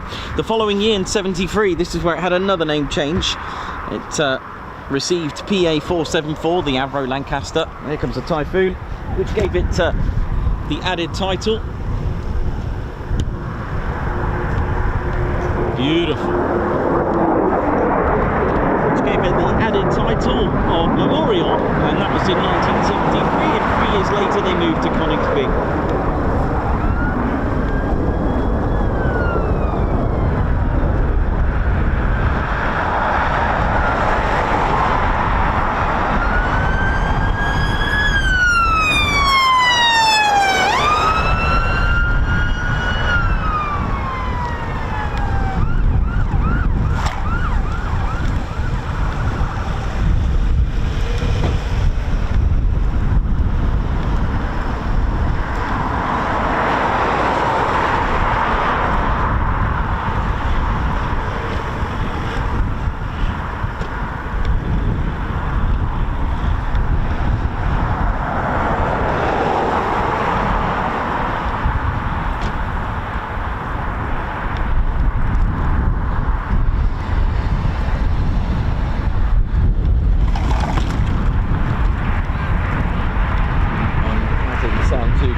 Down at the minute here with my models here. Goodness me, come back.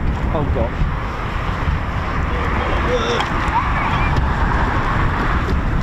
It is surprisingly, really surprisingly windy. It really is like it's got a bit of a punch with it.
There you go, another example when they do a touch and go low approach. The gear isn't always retracted straight away. A nice example there that expect the unexpected.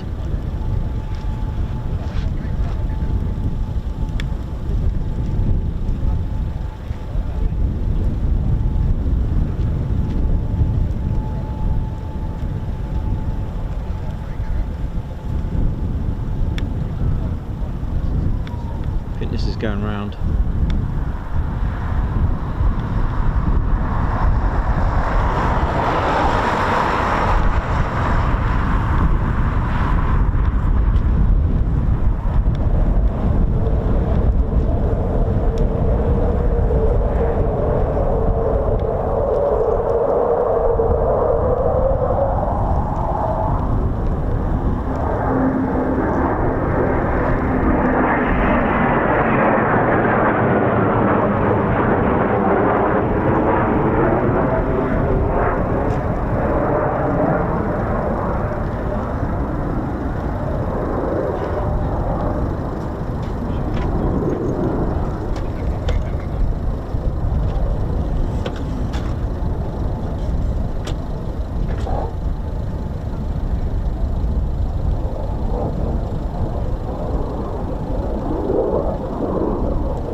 I've lost the family version Typhoon. Where's it gone?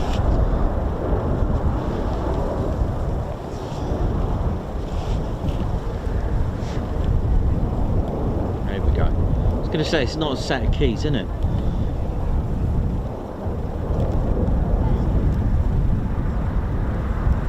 Now the Typhoon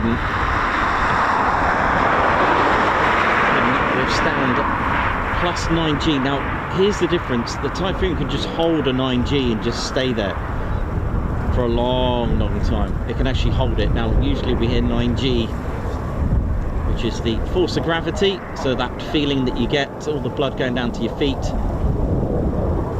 the earth pulling you down. Well, times that by 9, so as flattering and unflattering as it sounds, you now would weigh technically a Formula 1 car, which is basically 9 times what you normally weigh. So that's not very flattering in some ways, but there we go. Got more G's than Snoop Dogg, but there we go, and it can hold it. That's the thing.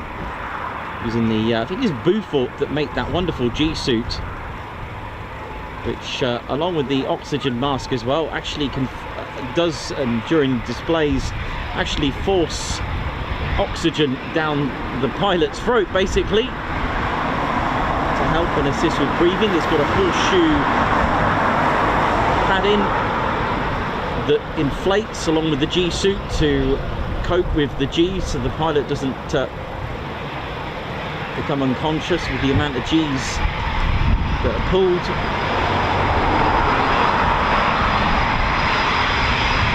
Can also withstand minus negative 3G, which is the other way, which is nasty.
Sorry, if it's going to do a low approach. Touch and go. Let's have a look.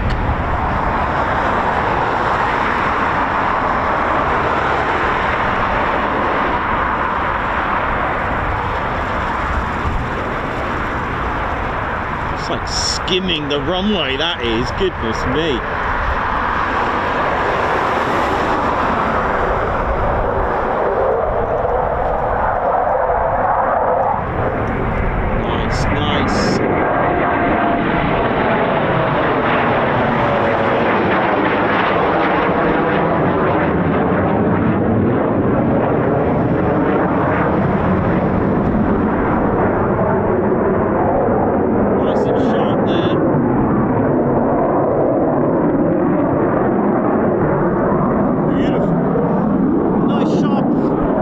approach there. Rather than a prawn cocktail crisp with added salt and vinegar. Boom!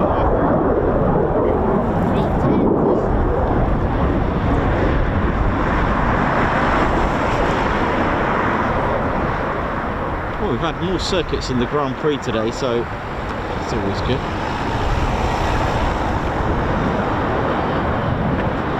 Another part of the major part of the team, the Bowser team, there they are. Oh, two of them there. Synchro Bowsers. Sorry. But I think the cold is getting to me. It's making me go a bit, you know, losing my marbles, but then, you know.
See the cowlings fully open now, look, to scoop in all that air, as it doesn't really require it, as it's not in flight anymore. So the cowlings are relaxed on the inlets there. Inlets, intakes, interchangeable words for the same thing there at the front.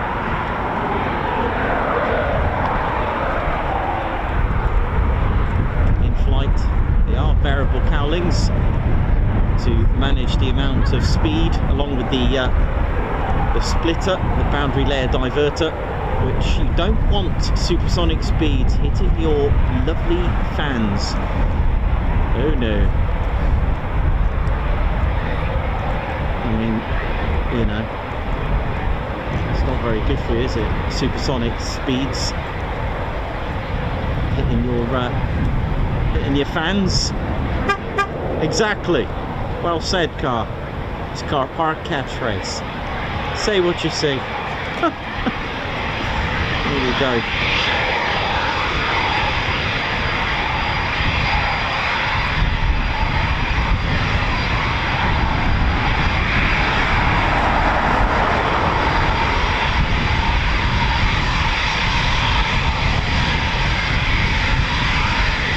Nice 41 squadron markings there.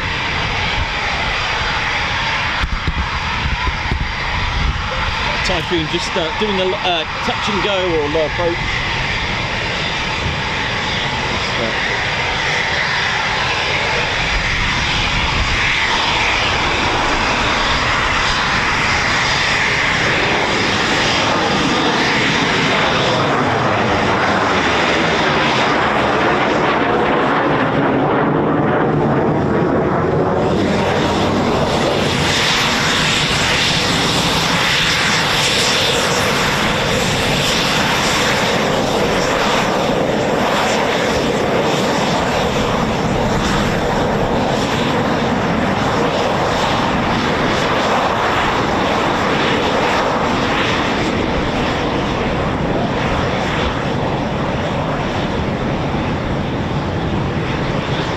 Getting all the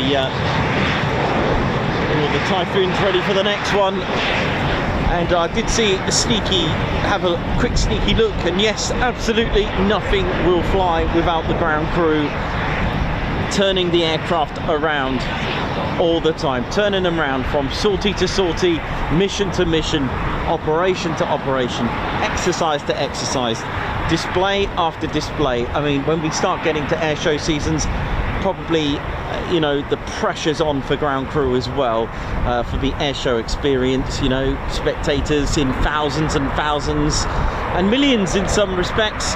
You know, when you add it all up, expect to see displays, and the last thing anyone would want is a aircraft going tech, but sadly these things do happen. So every time you see a display, always give credit, never take it for granted, and just a big shout out to the ground crew who will make that possible.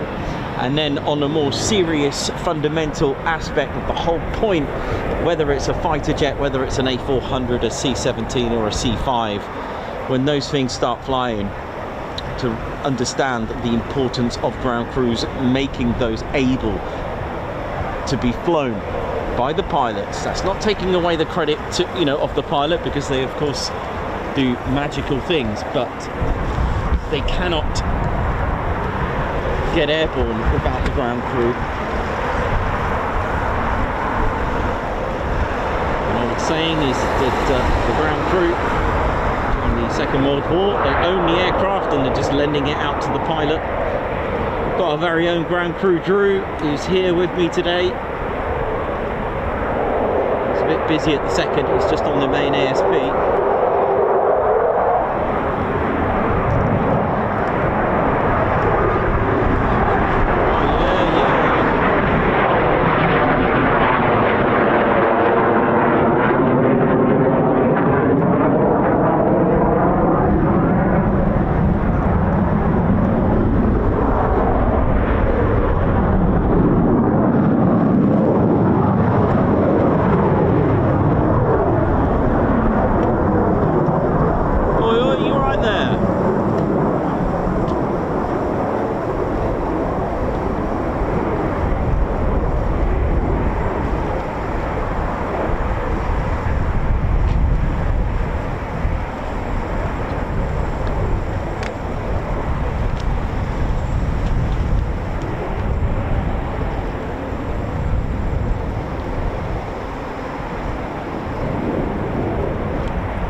there you go, you can see the 4 planes in the downward position.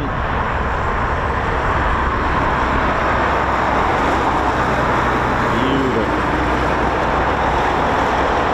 Typhoon doesn't have elevators, so it has 4 planes instead, which adds to its amazing aerodynamics, in some ways unstable aerodynamics, with the FCC by Leonardo's quadruplex, a 4-channel system with around 70 computers divided into 4 channels to keep this doing some amazing fighter maneuvers, which the computer controls all the systems to move all the parts and components, with the pilot just flying it how they want to, basically.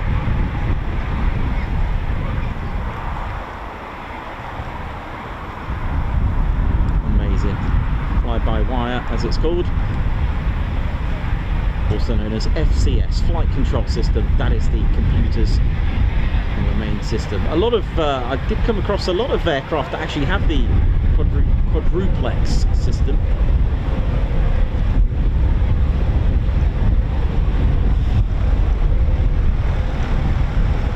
Which is very reliable, because it basically has 4 channels, and should you lose one of them, meaning that you lose 25% of your computers, and it can still get you home. It goes into what's called a safe mode, but when you get back, can you restart it? No, of course you can't. You've got to get it fixed.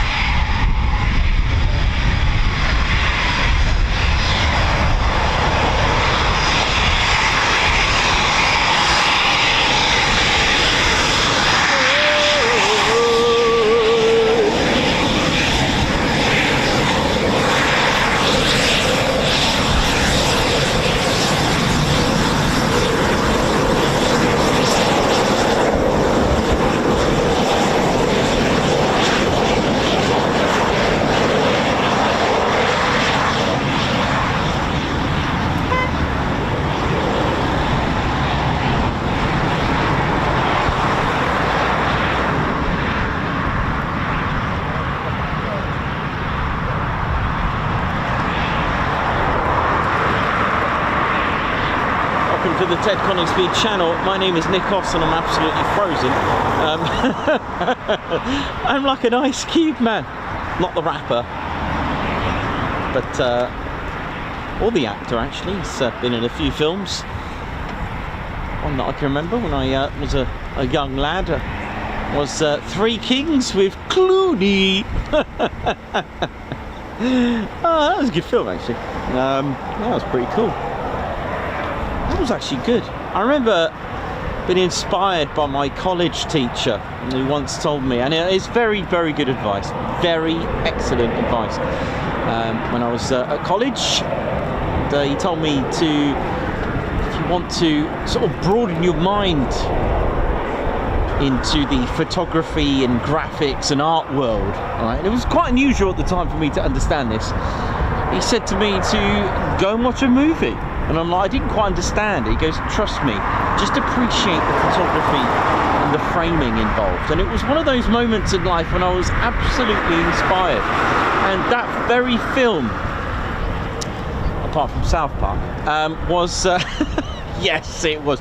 No, the very film was actually Three Kings. And I really admired some of the photography. I know it's video, I know it's a film, or you could even call it cinematography. But I really started to understand what he meant. I really started to take and I started to watch lots of movies, and that inspired me to appreciate all the framing, everything that was going in getting involved in that. It was a really good thing. And there we go.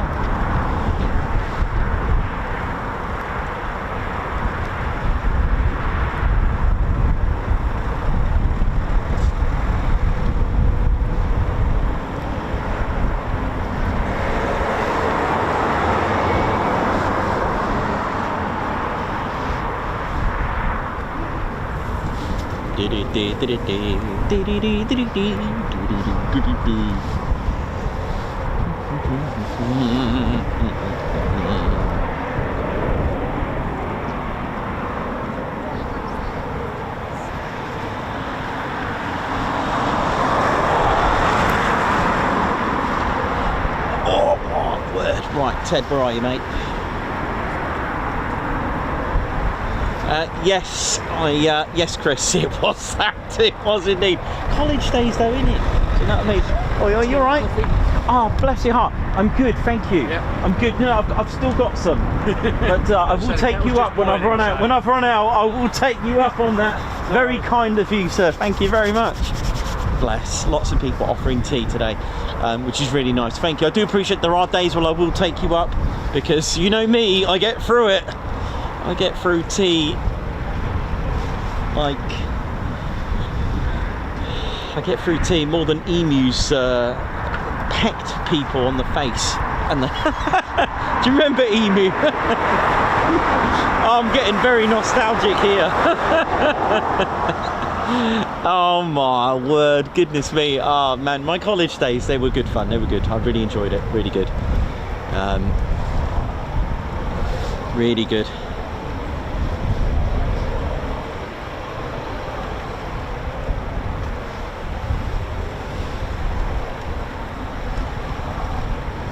And for my close friends there messaging me, I have been getting your messages. I've been reading them on my phone there now. My watch, rather. Sorry. Yeah, everyone's laughing about. Yes, I did go. A classic, right there. Yeah, I did go to. What would you expect? I was like 20, man. What did you think I was gonna do? Oh dear. Yeah, oh gosh, sorry about that. That was actually Ted there now. Here he is.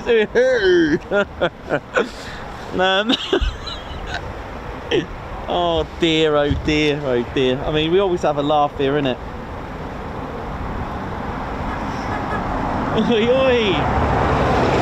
Oh, I know that lady. She's always on Facebook tagging me. Or not tagging me, just commenting that. Oh, hang on a minute. What's going on here? Hang on. Oh, gosh. Gonna miss this typhoon. Ted, hang on, mate. Hang on a minute. What's going on here? Now, you know what? Normally it's like a PTO when I'm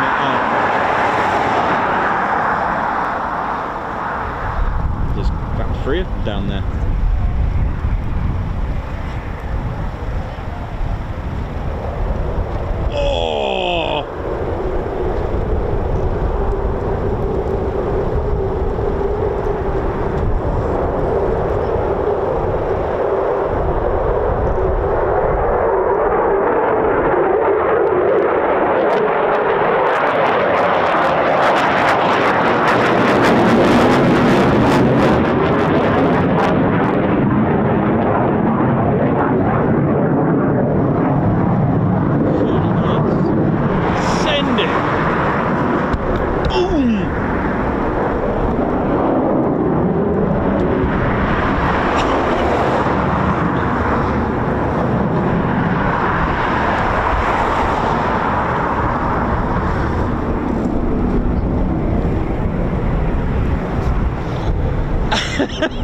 I'm getting a lot of nostalgic quotes. Oh my word. Hey look, life is life. Gotta say how it is. Right, we've got 2 typhoons. I was hoping for a PTO there. Mind you, I don't even know if I can stand still in this. It is revolting.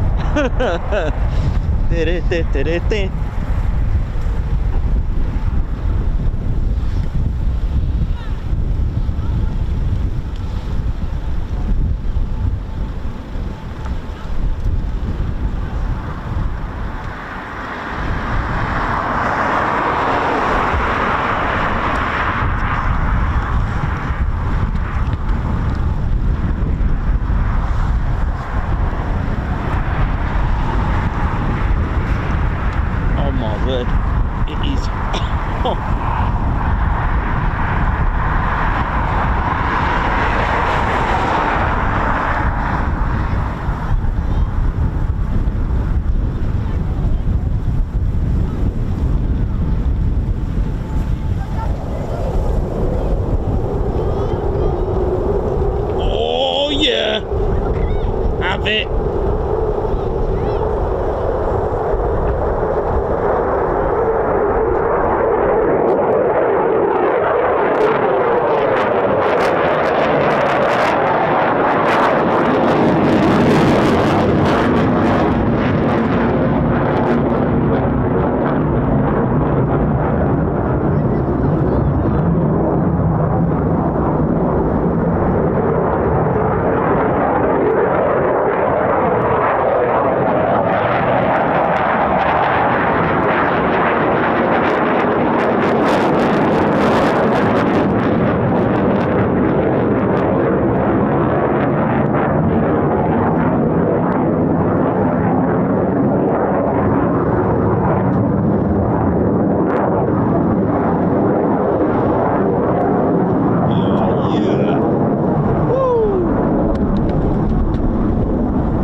Teddy bears, hope we're all good and well. Squadron leader Ted Coningsby. How you doing, Ted? You alright? You're a bit cold. I know, mate, I don't blame you.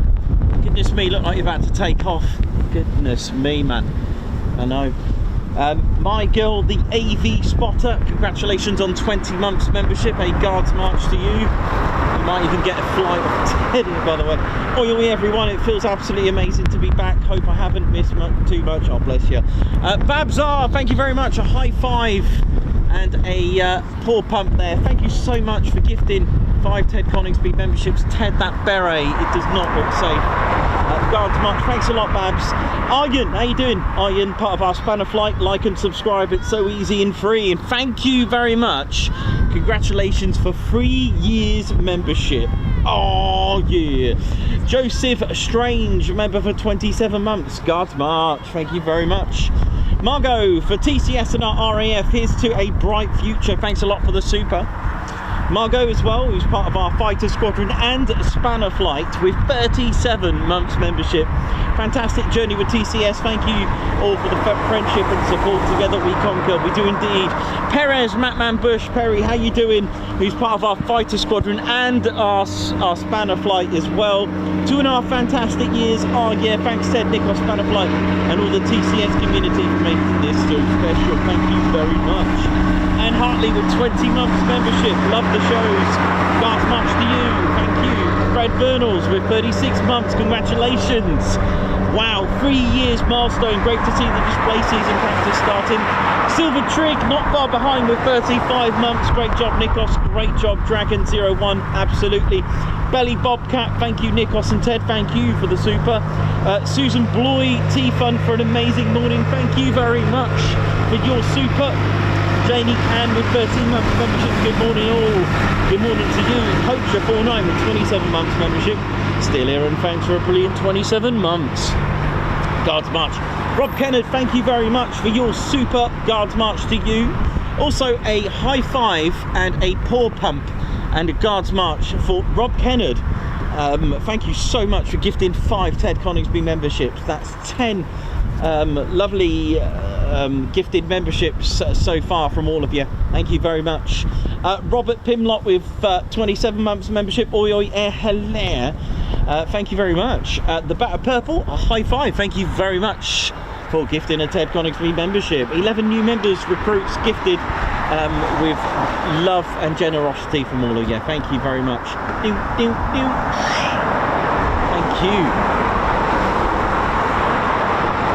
Right, I may just quickly have a quick break and just go and get my tea. I've still got some, luckily, but I don't think I'll be running out today with everyone being so generous offering tea, which is absolutely lovely. Now, so far the C-47 has been sat there patiently. I've got no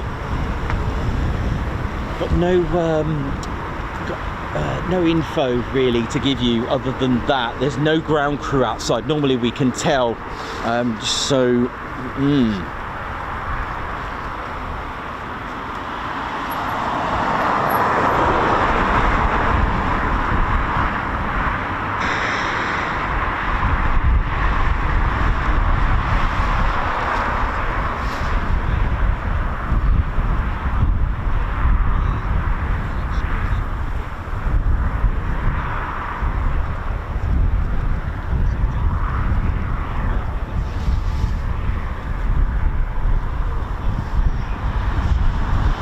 Doing ladies and city bears. So right now you're about to witness a very frozen cameraman, which is I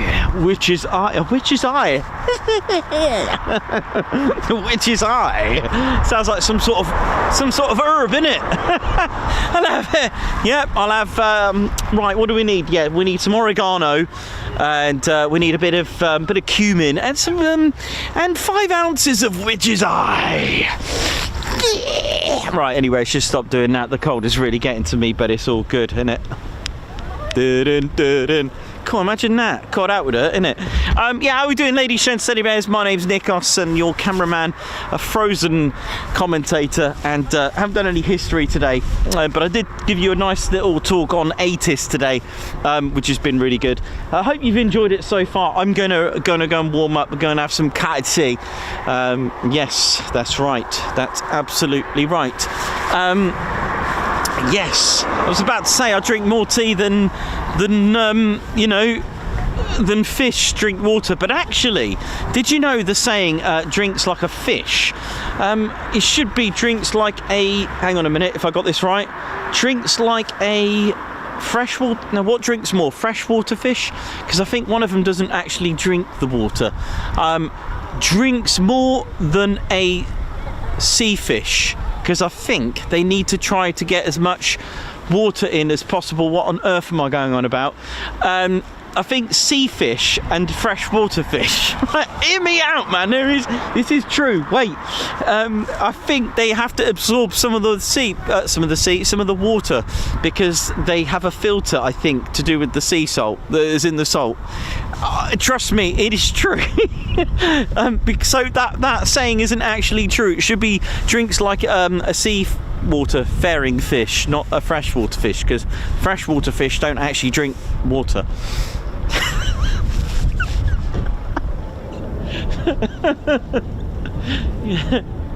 Trust me, it's true. I'm gonna go and have a cup of tea.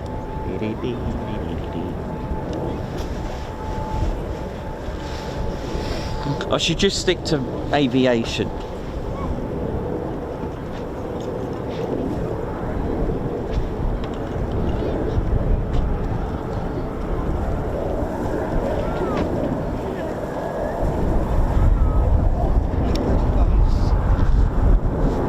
Yes, right, I'll be right back. I'm going to go and grab some tea and keep warm. Oh, I need to go and have a cup of tea before I freak. They look like it, yeah. Yeah, they do. Yeah, they look like F-35s. Right, time for some tea.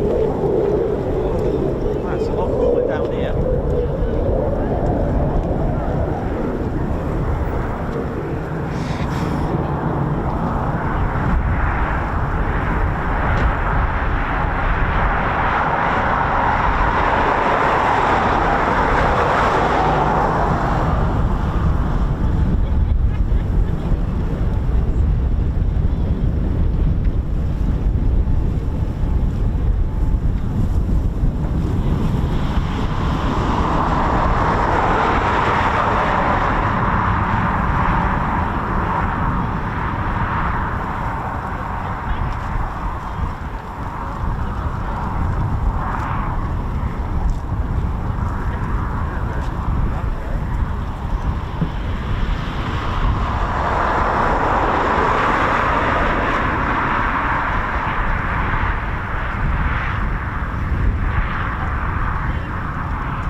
watching telly? The sun was the one jumps up there.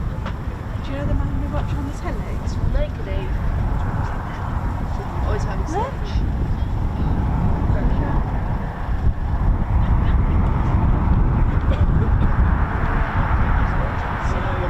Yeah, you're alright. We won't interrupt you while you're up there.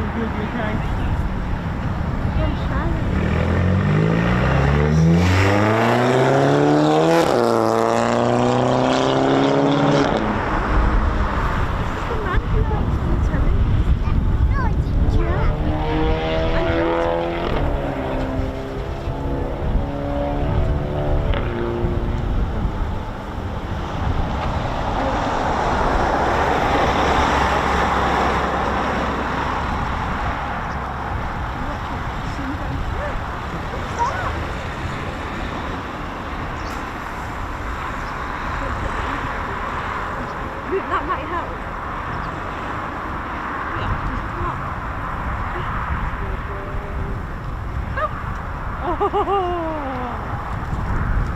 We didn't get in for the display, did we? But we watched on your channel.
Gonna say bye-bye.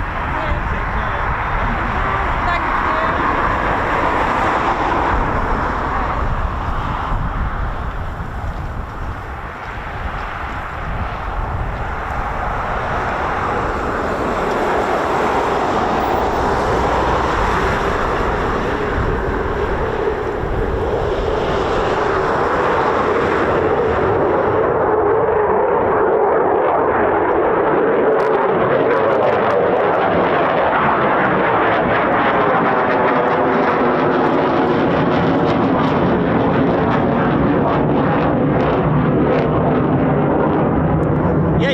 Anything, that was just sound effects I just added in. I need to go and get a cup of tea and keep warm. Unfortunately, I need to miss that one.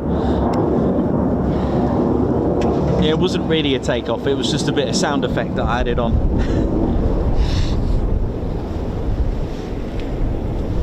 Oh dear. Let's have a look over here. How's is that C-47 still there? Yes, look at that. So it's still out at the moment, so hopefully we'll get that.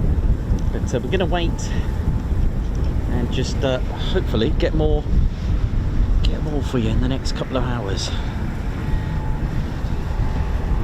Right, I'm just going to keep warm. We're just going to have a bit more tea. All right. Let me just check if there's anything else still out there.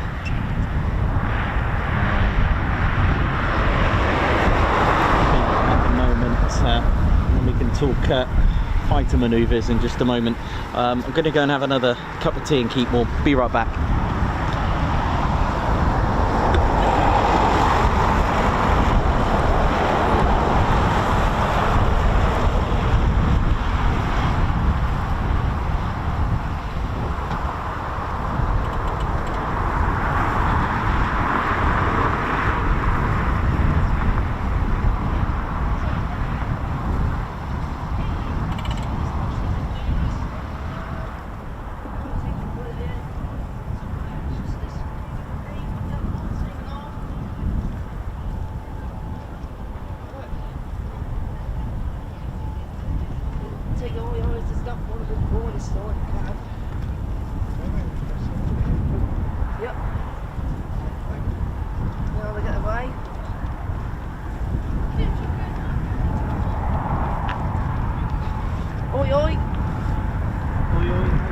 good. One has taken off. And she's just gone.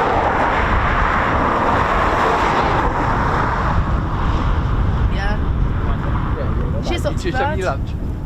Sorry? You just have your No, lunch? it's fine. I'm just having a cup of tea. Just thinking. A cup of tea now. Chilly old day out there, innit? Yeah. Very much so. But I get what you thought. Yeah, I bet you do, yeah. No, Yeah. very just good. He just wanted to come over and say hello. Hello. Oh, He you're watches absolutely everything that you do, like on YouTube, It's follows you all the YouTube. time. Followed by Naked, Boys Norton. Good times. That's the amount of times that one before. No, I'm gonna take this. So these 4 typhoons, that way's going north and that way's going Yeah. north. Plus, you mate, you literally live just round the corner from us.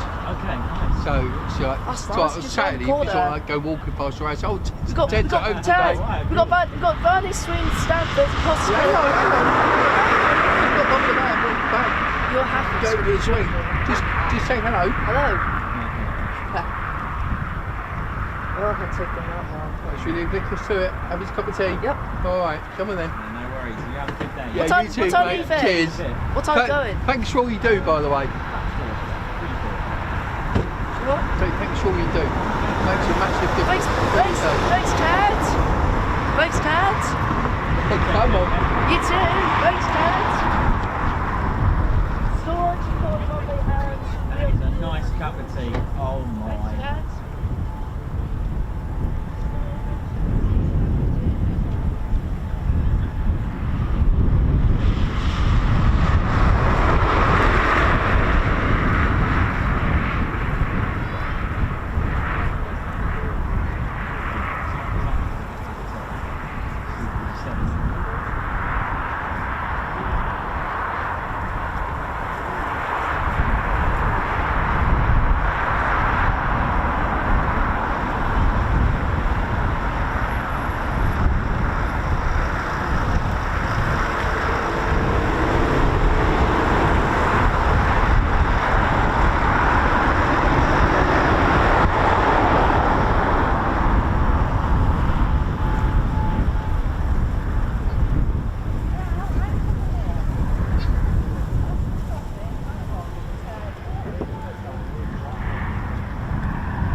How you doing, Grand Crew Dream? What's going on? How we doing? Hope we're all good, whether you're watching it on the older wobbly jelly or your dog and bone or even your lamb chop. How we doing? My name's Grand Crew Drew. That's right, I'm Grand Crew. Not a lot of people know about us, that's right. Without us, none of these will ever fly. But I'll tell you what, well, it's a bit of a challenging time in the next couple of weeks. Yep, it is, because it's going to be air show season. You know, the pilots are like, click their fingers, right, where's my aircraft, where's my plane, where's my helicopter, where's my chopper and all that. Goodness me, we have to bend over backwards. I feel like I'm always on a trampoline, bouncing around, trying to get things level and all that. Goodness me.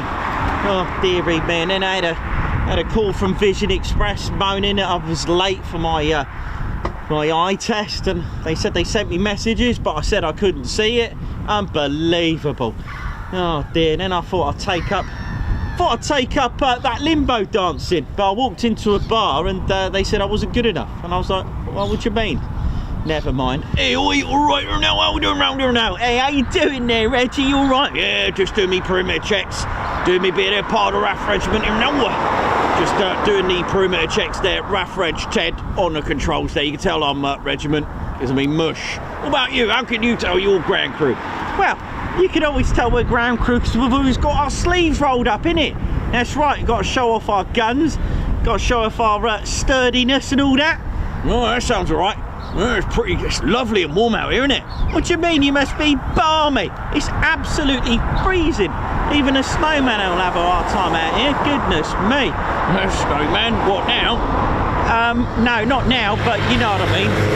You know, what's that? Oh, I love that bike. That's all right, isn't it? Hey? It's a bit Stevie Bold round here, isn't it? Oh, Stevie Bold? Who's Stevie Bold here now? Nah, Stevie Bold, cold. Why didn't you just say cold there? I don't understand you sometimes. No, sometimes you should just say, you know, what it is.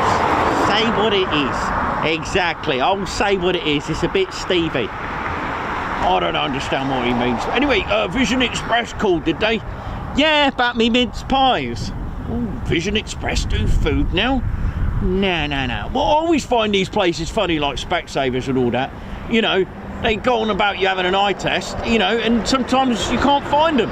Yeah, that means you really need to go and have an eye test. Yeah, but if you can't see where you're going, how are you supposed to find it? You know what I mean? No. That is a very good point. Yep, that is a very good point. I think they should give you direction, shouldn't they? Yeah, oh, I think so as well. I know. Oh, I went to find my old eye test centre and walked into the wall. Well, that's no good, is it? No, never mind. And then I had one of those things there now. You know, you've got to read all the letters. Oh, yes. I actually, do you know what? What are they called? I don't know, a board with letters on it. Yeah, that one. Yeah, and they said I failed. Well, what do you mean? Well, it was like all these letters, and I read all of them, and then they said I was wrong there now. They told me to read the bottom line. What do you mean? And what letters were they? Well, they said to read the bottom line, and I did there now. Well, what was the bottom line? MADEINENGLAND. I know it off by heart. And they said no there now. They said it was something like FTLU. Well, how did you fail that? Well, they said to read the bottom line. I read the absolute bottom line where it was made. It said made in England. I thought that was the point. Never mind there now. RAF Reg Ted was smarter than you think there now. Oh, there he goes. Goodness me. It is absolutely freezing out here. Goodness me. Right. Good weather for roller skating though. Might put me skates on my old plates of meat. See ya!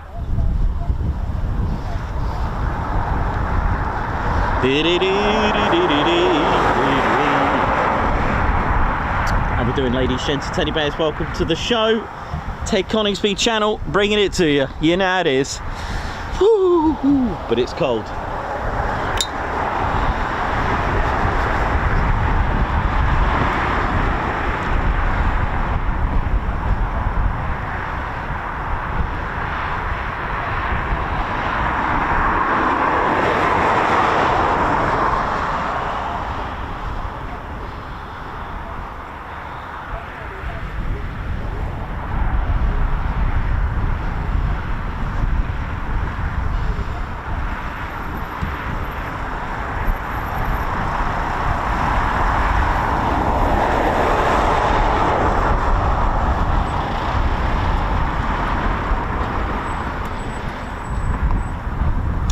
very warm welcome to Dieter, EP65, Lorraine at Nomadic, Ramblin', Aspen, how you doing? Hope you're good.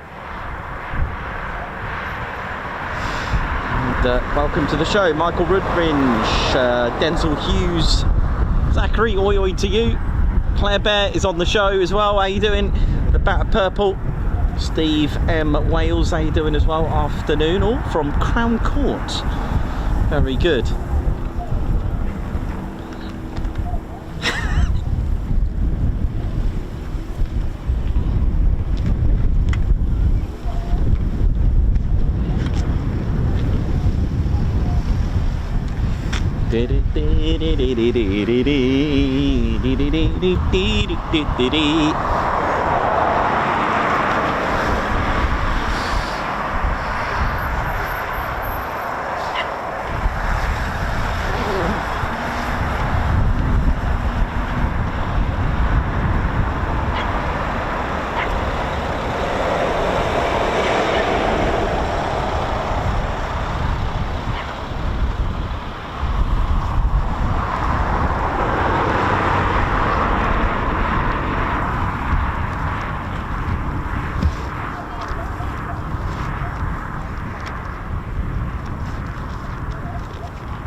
So let's have a little look about flight. Let's have a little look. Let's have a look at our makeshift Typhoon there. Look at this. Look at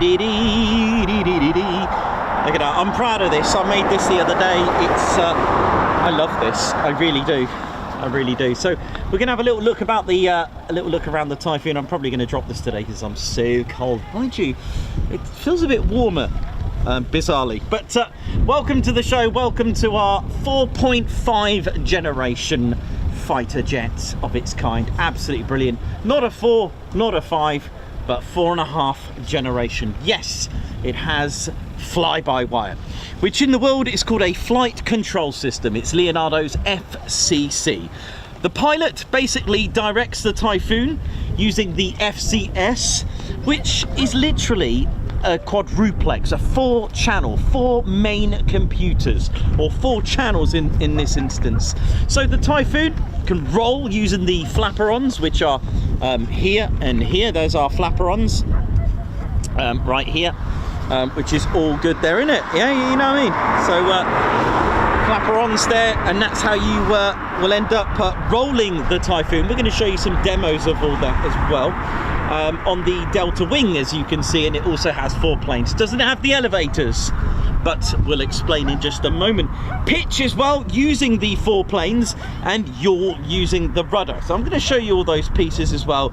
So these are all primary control surfaces, and I'm going to show you how it all works and how they move as well. The forces change, giving the Typhoon that amazing agility. Someone did ask me a question, is it more agile than an F-35, etc.?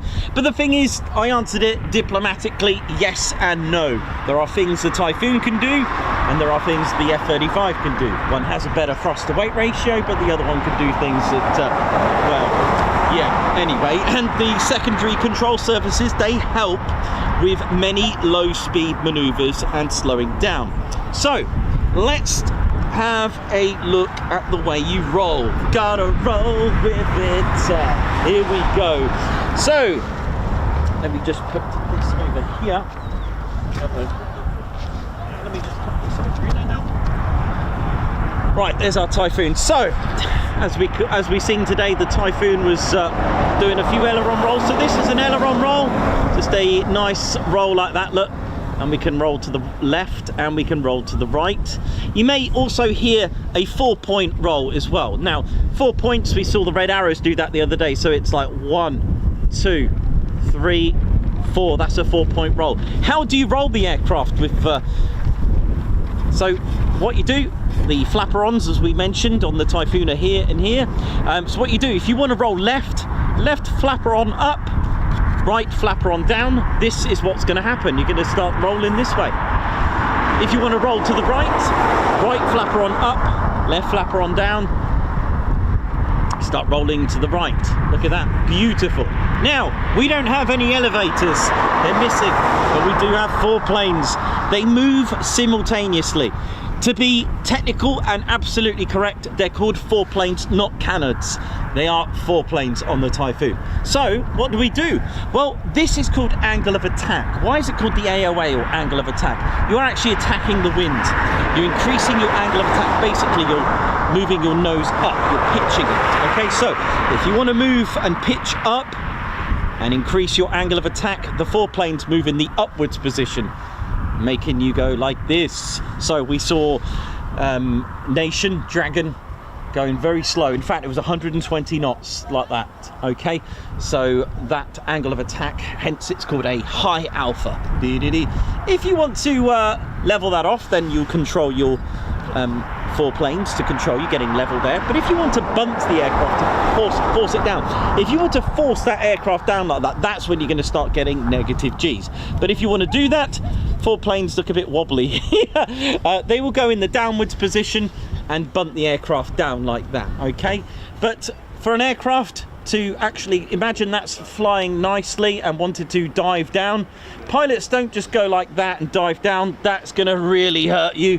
What you do, you may see it, best way to do it is to go inverted and dip down. That is the way aircraft, if they want to dive down like that, again, they'll roll and go down.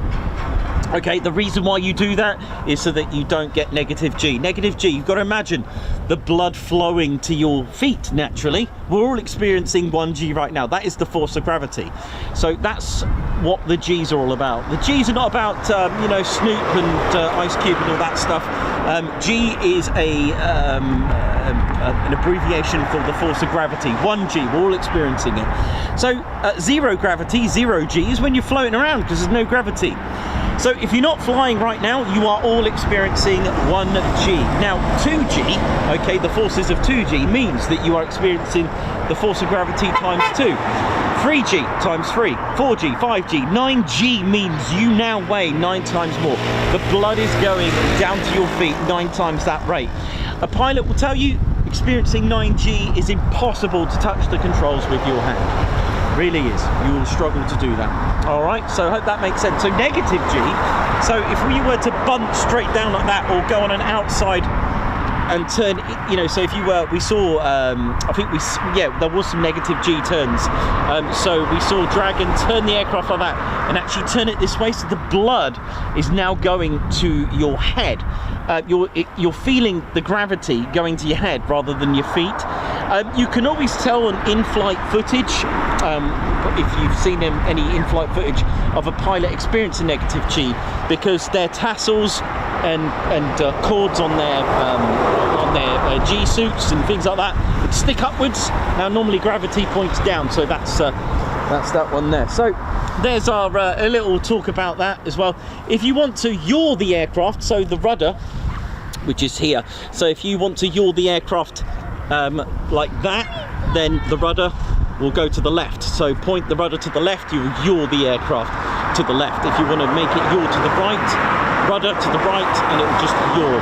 Okay, all controlled by the FCS, Leonardo's masterpiece. Yeah, so now we know aileron rolls. A barrel roll is literally an imaginary barrel, so it's going like this, like that. So it's that's how you do a barrel roll, like that. You may hear Cuban, a Cuban 8. It's quite hard to do from here, but I'll tell you what I'll do. I'll show you a half Cuban, which is half of it. Basically, imagine a figure of 8. So I'm going to show you, but it's more, to me, it looks more like an infinity sign, because it's actually a, how do I say, a horizontally aligned 8.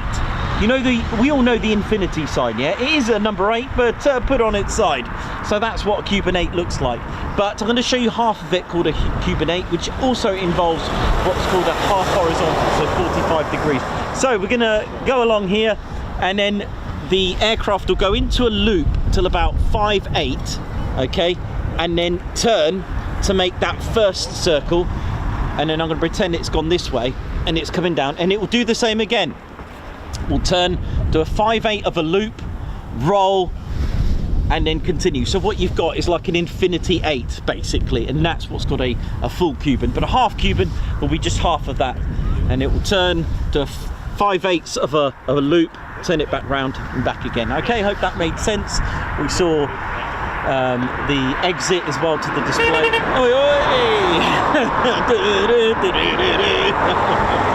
Yeah, there you go. So lovely jubbly.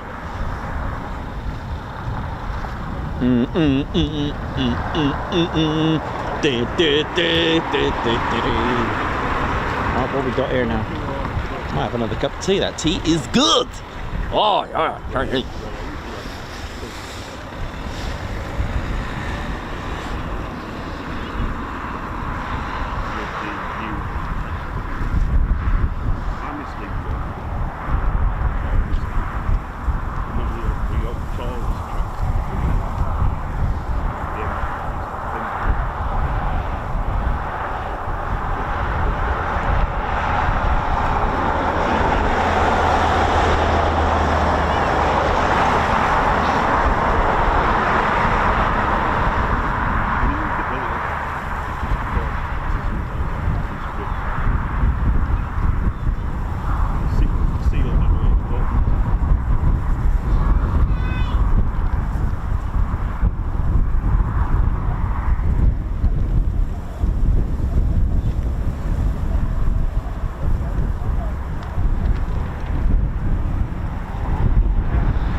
Just a bit more Teducation. Let's have a little bit.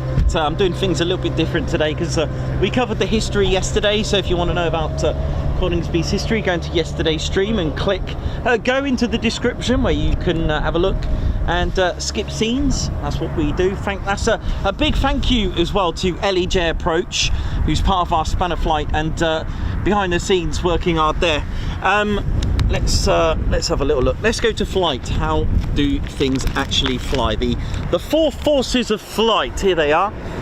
Courtesy of Nikos there doing some sketches. I've got my F-35 there. So actually we really need to speak about engines, don't we, really quickly? Should we speak about engines really quickly? Yeah, let's speak about engines. We need to talk about thrust, really. So this is the EJ200 engine, the Eurojet 200 engine, which is made by Eurojet, which is a consortium of Rolls-Royce, MTU, Avio Aero and ITP Aero, and I've took the liberty of writing down what they actually make as well for you over here. I can't remember which one is the I think that's the gearbox. There is a gearbox, yes there is, and there's a flight there's a computer modulator here. It's the monitoring unit which MTU make. I think that's it there. God, you know what, I can't remember which one's which now. I always get these two mixed up. 50-50 though, innit? Anyway, so for example, Rolls-Royce, they make the combustion system, which is here. They also make the high pressure turbine, which is the first turbine here. There are two there. I've cut this in a way that 1,000 likes, thank you very much, Davey. I've done it in a way where you can see the whole discs here, but here I've actually cut. There's actually 5 high pressure compressors here, but I'll talk to you about that in a minute. So we know where the Typhoon's inlets are.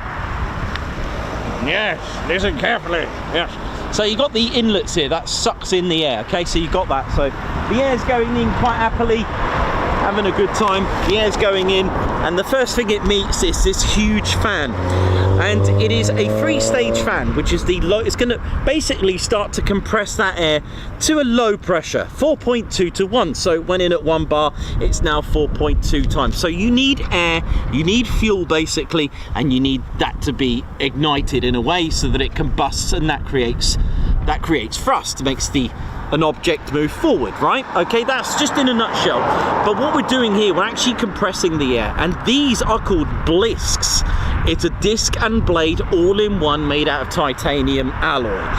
That's done to save weight. Traditionally, which I've shown you on the show before, I've got a Buccaneer blade, a low pressure compression blade. I've also got some high pressure stator vane as well, blade as well off the Tornado. But anyway, I'll show you that in a moment if you want.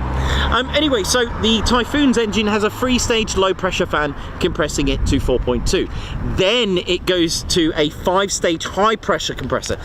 It gets narrower. All jet engines will get narrower and narrower where the high pressure is, because you're squeezing the air, you're getting it squeezed. It's made up of 3 blisks, and 2 of the last stage are 2 conventional. They're basically blades that are fit in, which I can show you, which I have. Once you've compressed that air, which compresses it to 26 times the pressure. I know, right? Went in at 1 bar, it's now 26. The reason why you use compressed air, because it's a lot more combustible and a lot more economical. You've got all this air and you're squeezing it. In fact, it's taking in 77 kilos of air per second. That's 61.5 meters cubed squeezed in a second. That is insane, man. So it goes in the combustion chamber, boom. Okay, now that kinetic energy, it meets the turbines. Now the high pressure turbine actually powers the 5-stage high pressure compressor, and then this last turbine here, the low pressure turbine, actually starts turning the low pressure compressor. That is called thrust. Okay, that's going to make your aircraft move forward. All right, now what about reheat? What about afterburner? Reheat, afterburner is the same thing. Look at the word and understand that it's actually 2 words into one. You're reheating something, you're burning something after. So you need a new chamber for that, and what you're doing, literally, you're just injecting raw good old fuel into hot gases. You don't have your compressed air, which 1 makes it not economical, 2 gives you more power. So 13,500 pounds of thrust without the afterburner or reheats, or 20,200 with reheats. That is your combustion chamber. Out the window, you are just making a reheat chamber here and just literally ignoring the good old economical air. The bypass ratio is 0.4 to 1, which is very low. And the good thing about bypass, it allows a better airflow and making it even more quieter and more economical, I would have thought as well. It weighs about a ton. The Typhoon EJ200 engine. It's only 3.98 meters. Amazing, isn't it? Absolutely amazing. So 2,204 pounds. Is that about a ton? Is that right? Can't remember. I'm losing me marbles here. So that's going to make your aircraft move forward. Hello, look at this. Little, might sell this at the TED party. So you now understand thrust. So that's going to make your aircraft move forward. And thrust is one of the 4 forces of flight. Okay, so thrust, jet or propeller. The thrust and power makes the aircraft move forward through the air. With the airfoil design and flaps and elevators will create lift. There's the air. This is our wing. Wings are not flat. They are at the bottom and rounded at the top. And what happens as you increase speed using your thrust, the higher the pressure, the greater the force. If you overcome the downward force of gravity, you have takeoff. High pressure is built up as the air. This is all the air. This is red is high pressure. You've got centripetal acceleration here. It's really speeding up here. And with the ailerons, with the elevators as well, helping out to push down the forces. It's the same feeling as sticking your hand out of a car, okay? Obviously, don't do that, but we've all done it. We're going along, sunny day, 50, 40 miles per hour, whatever. You stick your hand out. You start to get lift. You can feel the force of aerodynamics working there. Pushing your hand up, turn it, pushing your hand down. So, while that's going on and hitting the wing, okay, what you've got next is gravity. Let's take that into consideration with the weight. Lift needs to overcome and have greater force or it won't take off. Once you've got lift, now what is lift? Lift is a vertical force, no pitching, and this keeps it flying and thus stay in the sky. Gravity is constantly trying to pull the aircraft down. Lift, if you've got more lift than your weight, you have flight. If you've got less lift than your weight, you have a stall, which we'll talk about wing stalls when we go to RAF Waddington, because someone sent me a really good video about how the Toblerones work, which is really good. But the thing is though, there's also drag. More lift equals more drag equals more fuel. So, you know, and then more drag, you need more thrust. And the thing is, how much lift is enough lift and how high can you go? That is the problem. So drag is a result of lift, and the aircraft pushes through molecules, and drag can slow an aircraft down and can result in not enough lift, which is basically a stall. It's when you don't have enough lift. There's a lot of science, and it's actually quite fascinating really when you think about it. But there we go, ladies, gents and teddy bears.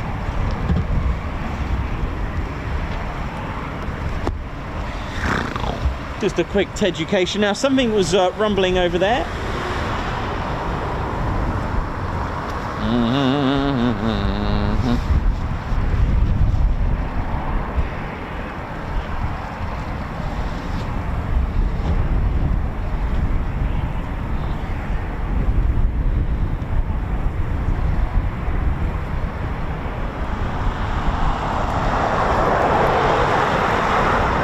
How we doing, ladies, gents, teddy bears? Hope we're all good and well. Welcome to the Ted Coningsby channel. And as you know, I'm not a pilot. If I try to teach it in a basic way, if I can understand it, that's how I'll try to project it. I'll try and have a bit of understanding. It helps as well to understand and the beauty of aviation as well, and understand what the pilots go through as well, which is quite amazing. It really is. Right, the C-47 is still sat there pert and looking good. Let's have a look what time it is. It's 13:33 GMT. And, oh, GMT, speaking of tea, I'm going to go and have a cup of tea.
tell you what, ladies, gents and teddy bears, I have to admit, I'm feeling the pressure right now. I'm really feeling the pressure. I know. Because I've only gone and got a high pressure compressor, you know, as you do, just you know, made out of titanium and all that. Look at this, from the RB, the Turbo Union. Look at that. This is the high pressure compressor. Now on the Typhoon, the last 2 stages of the high pressure would have these. It's not blisks. Look at that, beautiful. Of the Tornado. I know, man, look at it, beaut. I think we got Dragon 01 just preparing to start up very shortly, so our second display coming up very soon. Have to add a practice display, it'll be a second, so I'm just going to go and warm my fingers up for a little bit. You know how it is.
Do is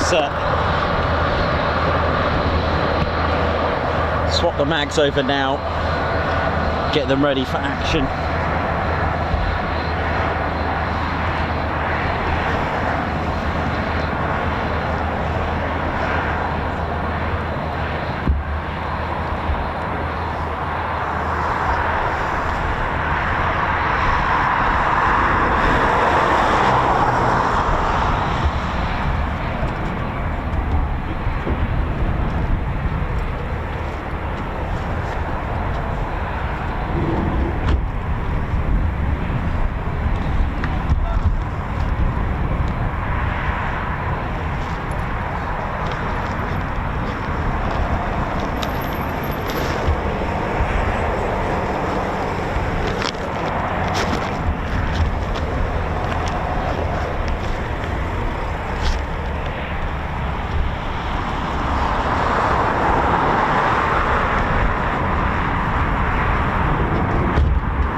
Is that Dragon already? This might be Dragon. Something's taxiing out. Give me a sec. I'll go and find out for you. I think this is actually Dragon 01 going for another display. Come on.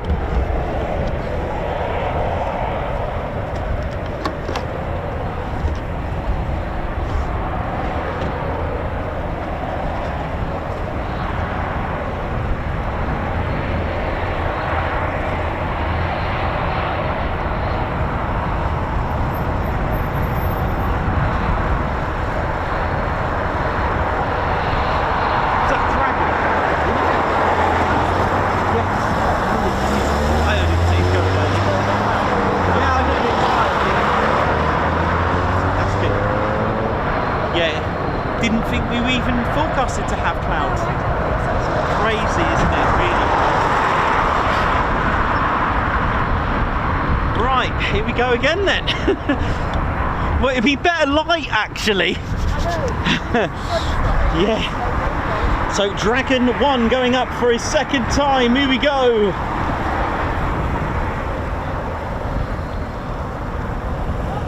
Go on, man. Come on, send it, mate.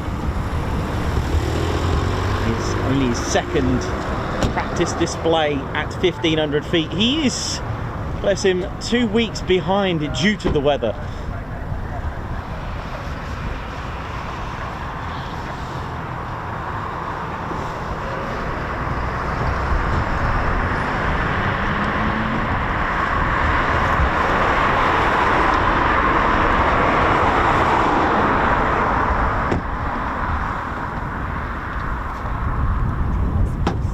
Yeah.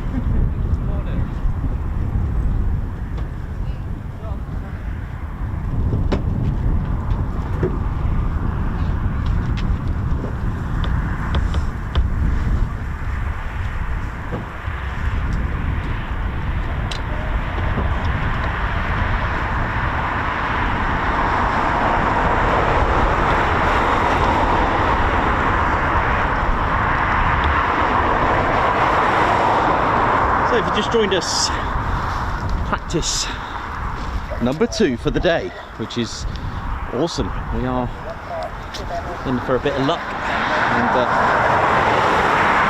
yeah, the clouds are closing in a little bit, so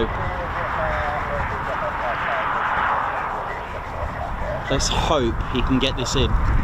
It really is just been a horrible start to the year weather-wise, but there's nothing you can do about that.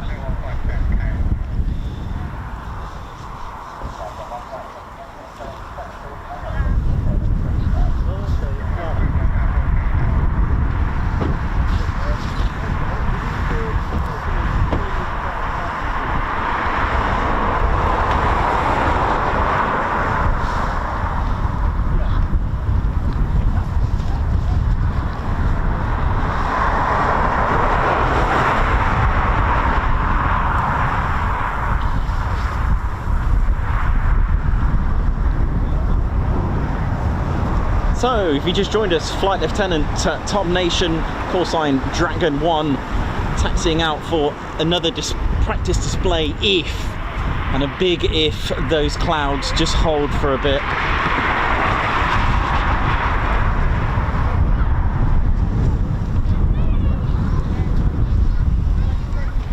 A big if, really is, let's hope.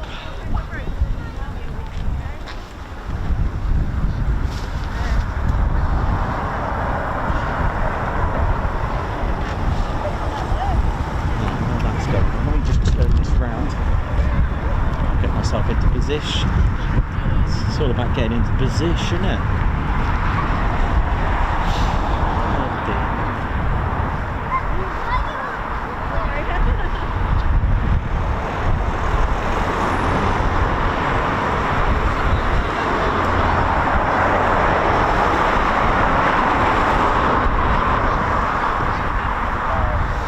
Well, for me, the light is better than what it was earlier today. That was, I couldn't see anything. It needs to get up there pretty quick. Started to close in a bit.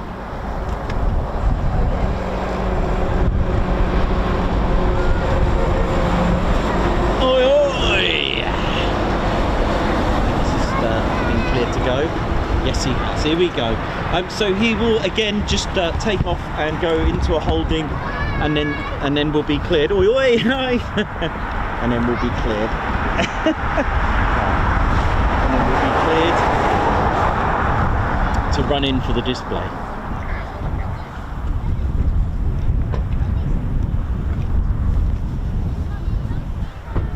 Go on, Tom. All the best, man.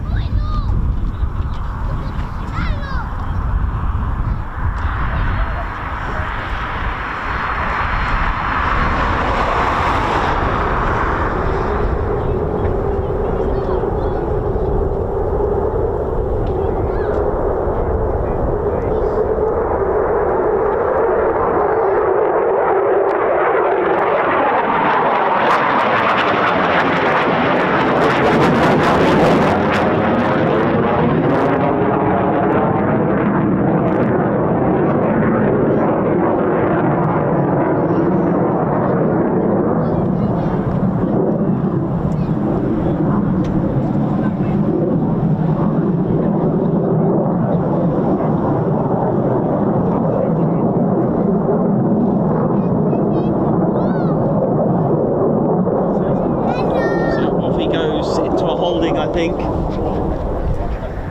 until he's cleared. Squawking 7004 when he is. I'm just going to pull lines all just in case things change.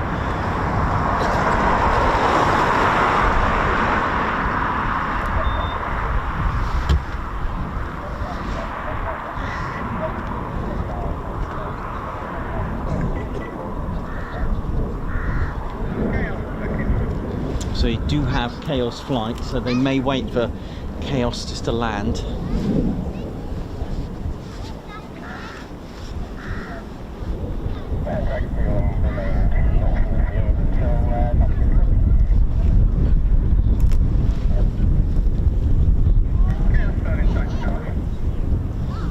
So we're just waiting for Chaos to land.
Just to my right.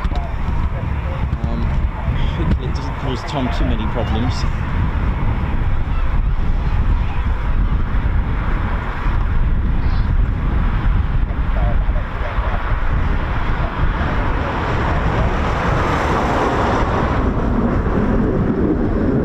Tom making lots of noise.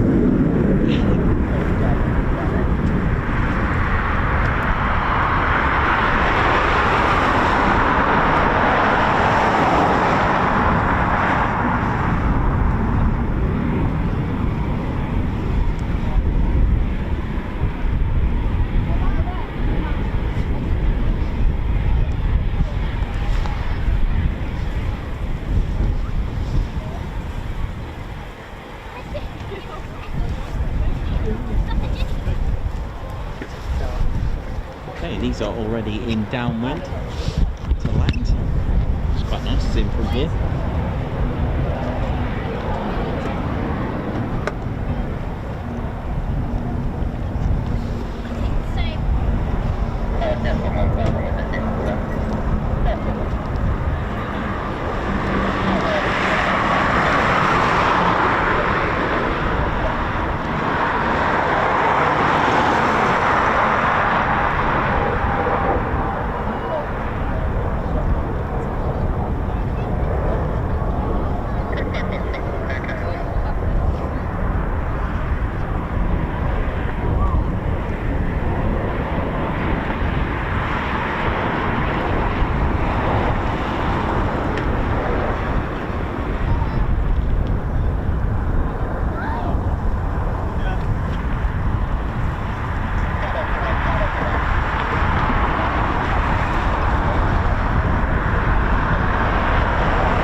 Just one tornado ice cream van.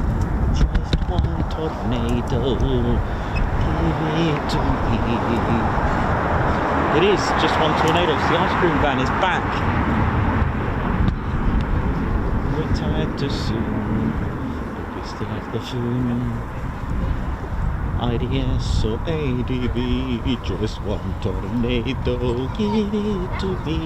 Yeah, that should be released, man. On my Sinatra.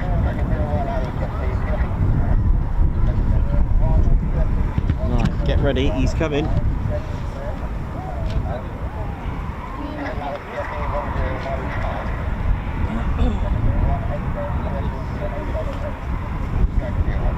Come on then, Dragon, let's do this. Just gotta hope that cloud just stays there for now.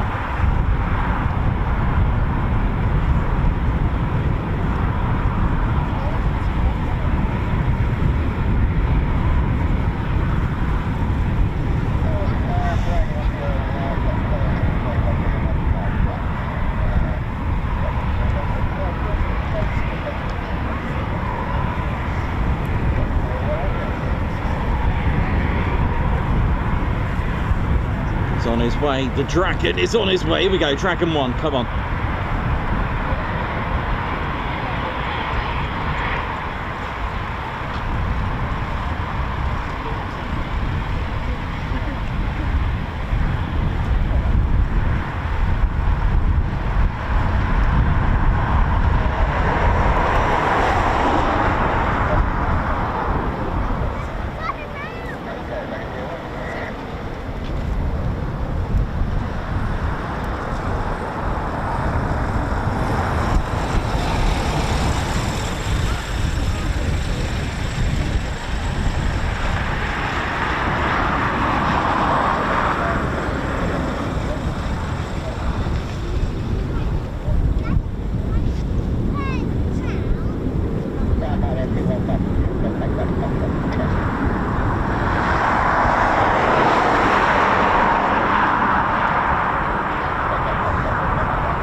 leaping salmon is back. Now let me zoom out just so you can appreciate. 120 knots, high alpha.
It was a bit more better conditions for me. I wasn't getting blinded by the sun, but naturally, as I will just keep focusing and learning Tom's routine, it will just get easier for me. I'll be able to stand in the right position and anticipating his next moves, which I must say they are fantastic. Excellent work from Flight Lieutenant Tom Nation. Good effort, man. Love it, love it, love it. Cracking stuff. 2 in 1 day.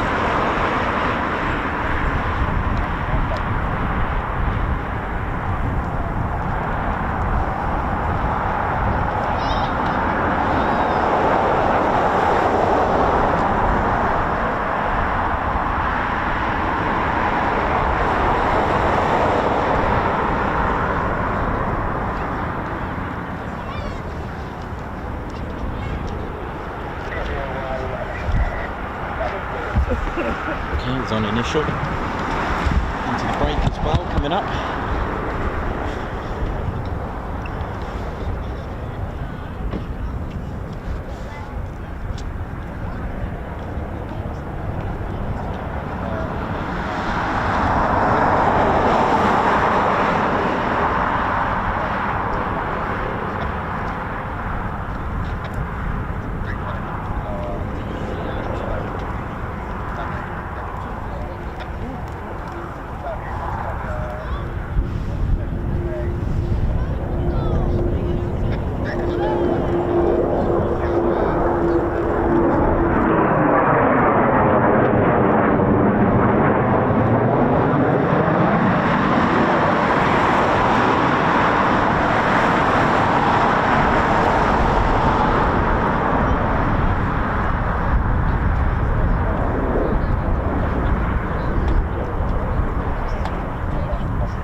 comes into land. I'm just going to go and get Ted, so I'm sure Ted wants to congratulate him.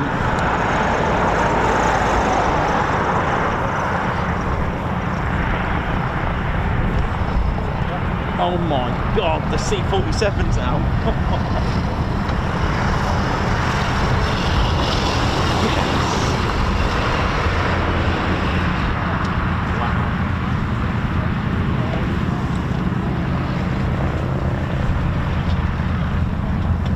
Don't know which way to look next. Brilliant. We've now got the C-47 as well. Hang on. Look at this. Look at this. Look at this. Look at this.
Go on, Ted, give it some, man.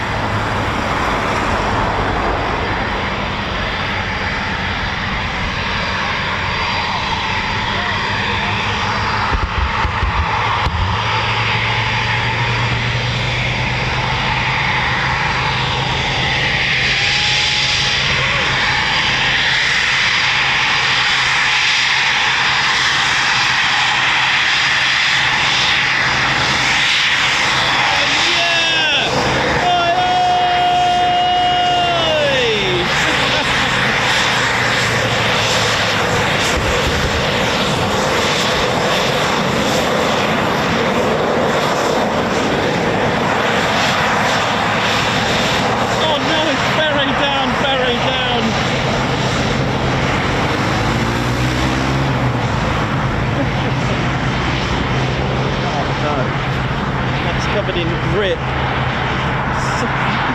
That's covered in salt. Oh dear.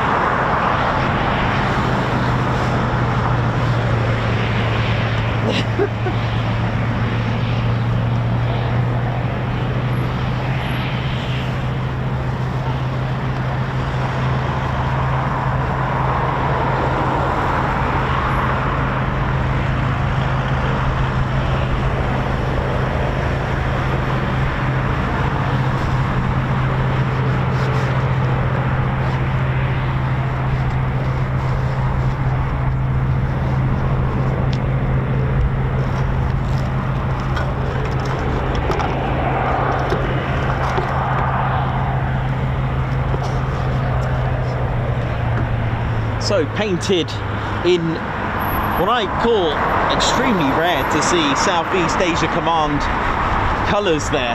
Really is rare to see that.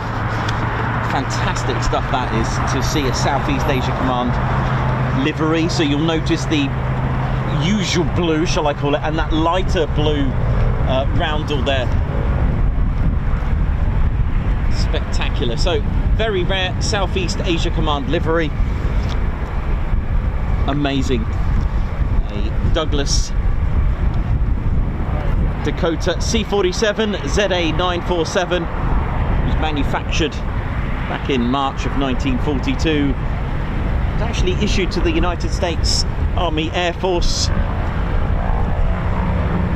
Listen to her. Also spent a lot of time with the Royal Canadian Air Force as well when he got a transfer, and served mainly in Canada, and later was used in Europe until declared surplus to requirements of 1971. The RAE, abbreviation for the Royal Aircraft Establishment at Farnborough, already had a Dakota on strength, but there was a bit of an issue when she was registered, because when they purchased the Dakota, she was registered serial KG661, but as the aircraft had carried the serial 661 with the Canadians, now during her time with the RAE, KG661 was used for a variety of tasks, including sonar buoy dropping through holes cut in the fuselage and launching remotely piloted vehicles as well. So she spent some time showing the original Dakota on research as well. They looked that KG661 had actually been destroyed, so they did a bit more research on the original registration. So the aircraft then was allocated a new serial number, which was ZA947, cleared for paradropping as well.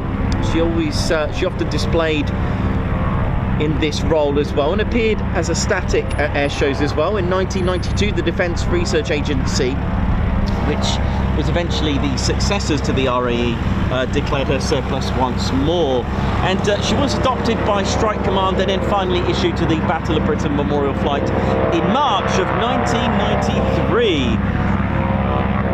There was a bit of engineering and structural work done by Air Atlantique at Coventry, and the aircraft was flown to RAF Marham for a bit of painting and colouring up that Flight Lieutenant David Lord's aircraft carried during the Arnhem campaign.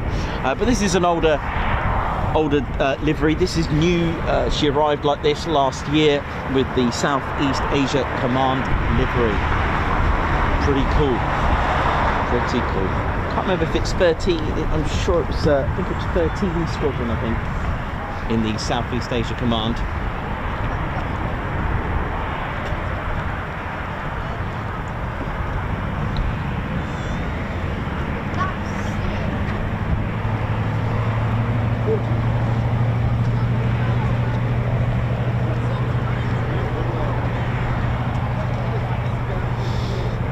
So yeah, so she once had KG661, but on research that already existed and was actually destroyed.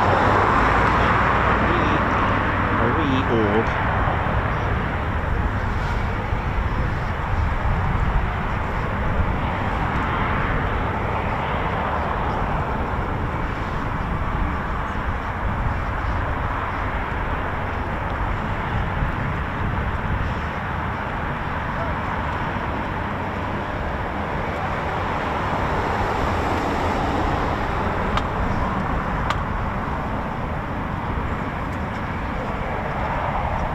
Sorry, 31 Squadron. That's the one, 31, not 13. So correction there from my part. 31 Squadron. I've got the numbers back to front there now. 31 Squadron of Southeast Asia Command. Very rare to see aircraft with this livery.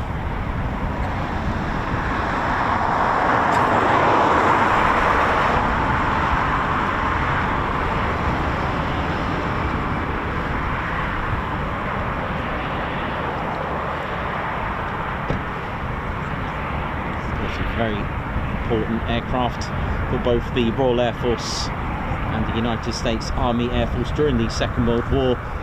Lots of 9th Air Force used the C-47. In the United States, they call this the C-47 Skytrain. And of course, as we know, many names for the same aircraft. Even the Boeing Washington, that was a B-29 in the Royal Air Force.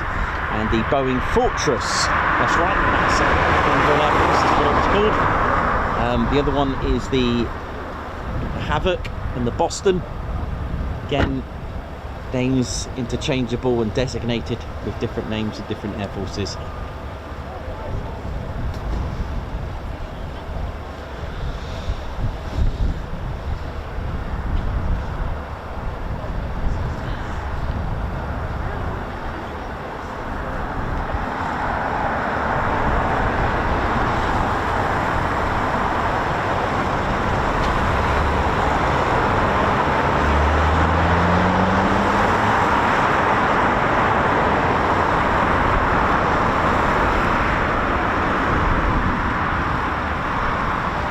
Civilian version, a DC-3.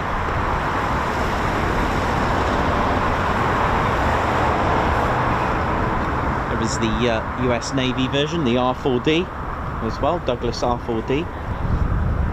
Other variants include the XCG-17 and of course the AC-47 as well, if you don't know those.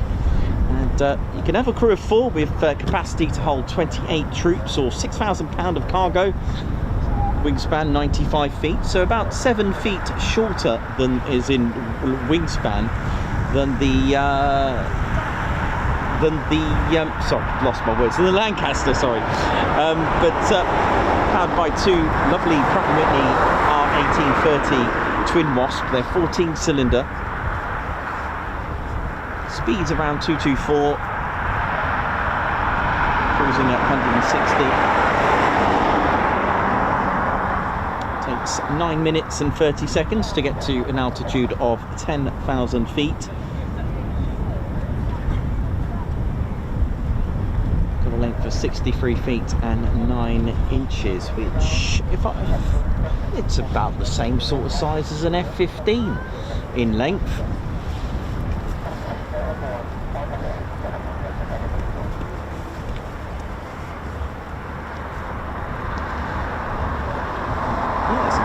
An F-15 is about 63 feet and 9 inches. It's 19.43, which is pretty bang on. So that is, can you believe that? That is the same length as an F-15E Strike Eagle. How about that?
Go.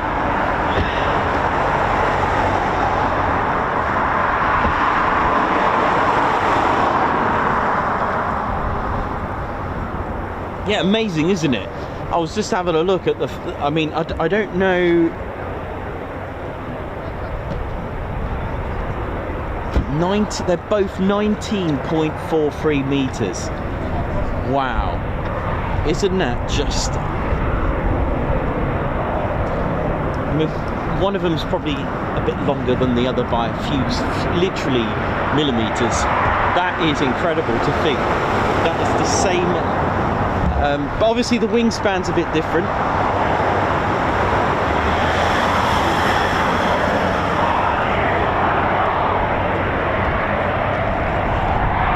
The wingspan of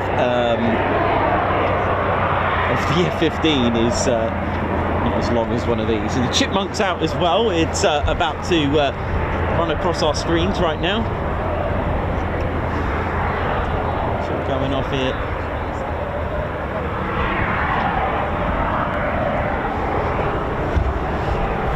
The wind has calmed down a little bit for me, and it's just wasn't as harsh, the light, so I could actually see something. So I do apologise for my first go.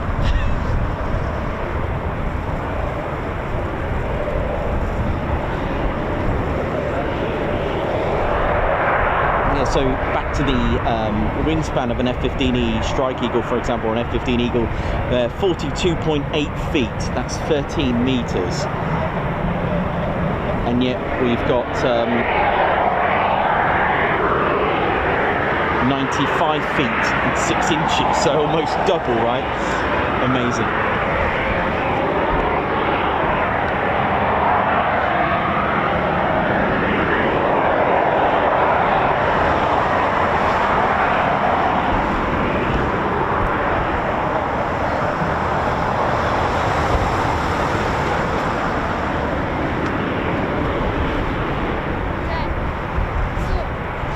How you doing? All right, yeah? So it's quite amazing. I love stats like that. Really fascinating. So, yeah, is she taxiing out now? Yeah, here she goes. So she's about to depart. Get ready, everyone.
You know, and just think, we spoke about ground crews, the way they keep aircraft flying.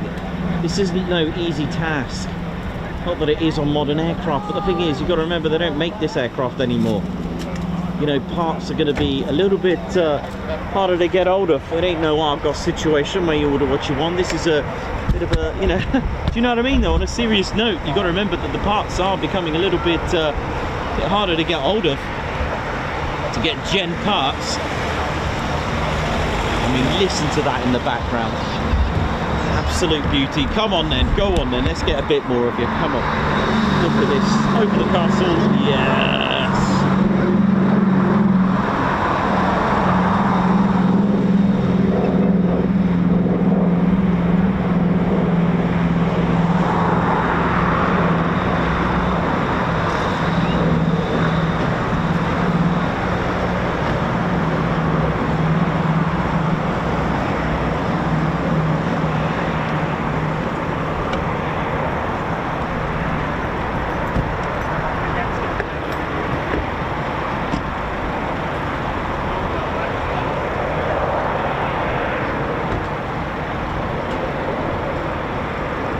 Goes over her home base.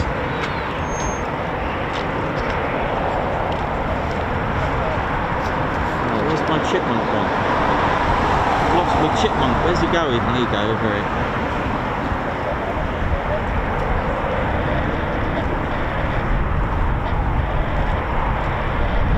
Remarkable, isn't it, really? What we've got here.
This.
Beautiful.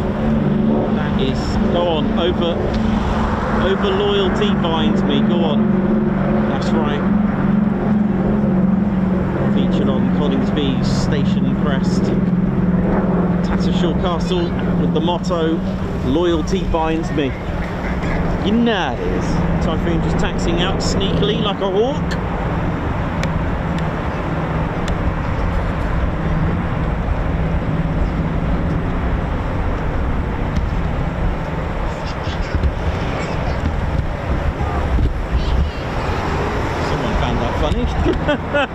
Here comes our little chipmunk, here we go.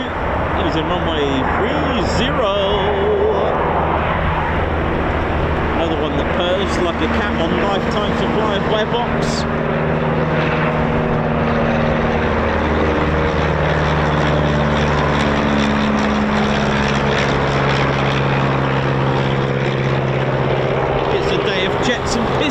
today. With the dragon thrown in.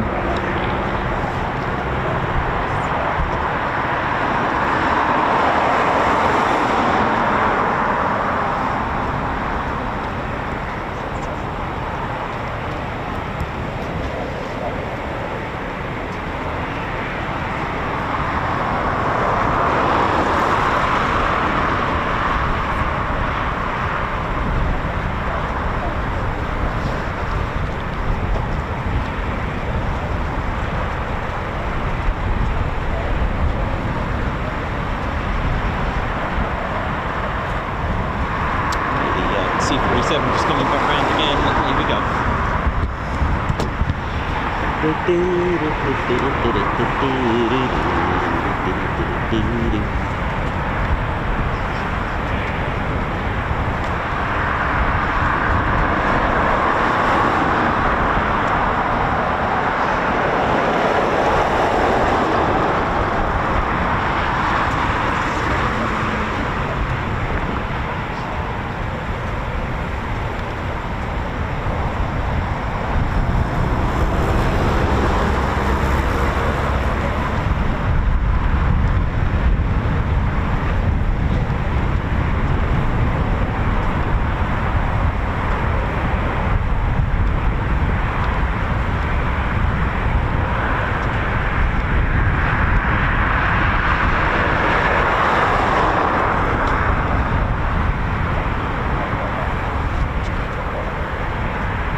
was a bit drier than last week though, isn't it? Goodness me, that was shocking last week, man, when I was here.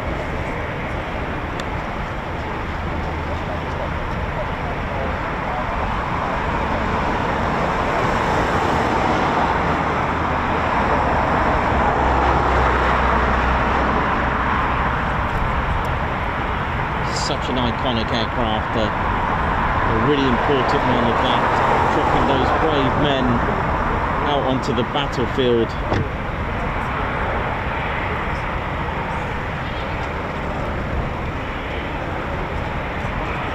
Berlin Airlift, Arnhem, Operation Dynamo, D-Day landings, even towing the Horsa gliders as well.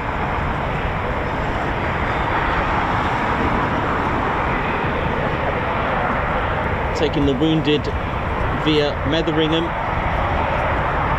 to get to Lockton Hall Hospital, Volkingham, North Witham.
Beautiful, absolutely, such a privilege to have.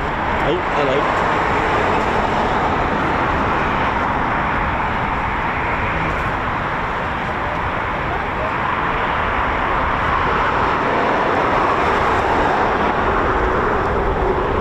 Go on then. Oh, look at this.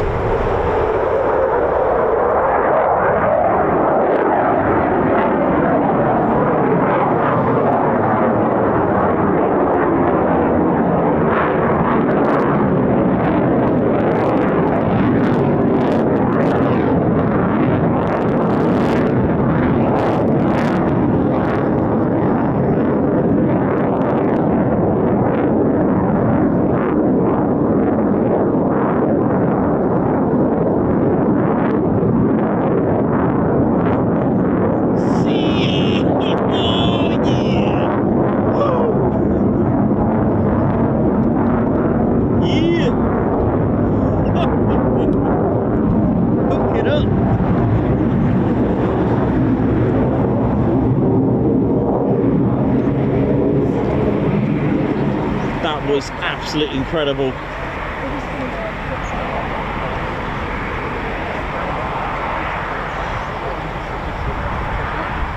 Performance takeoff. Oh yeah.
Reggie. Hedgehog crew, how you all doing then? It's certainly been very eventful here on Coningsby, especially for aviation enthusiasts of the military kind.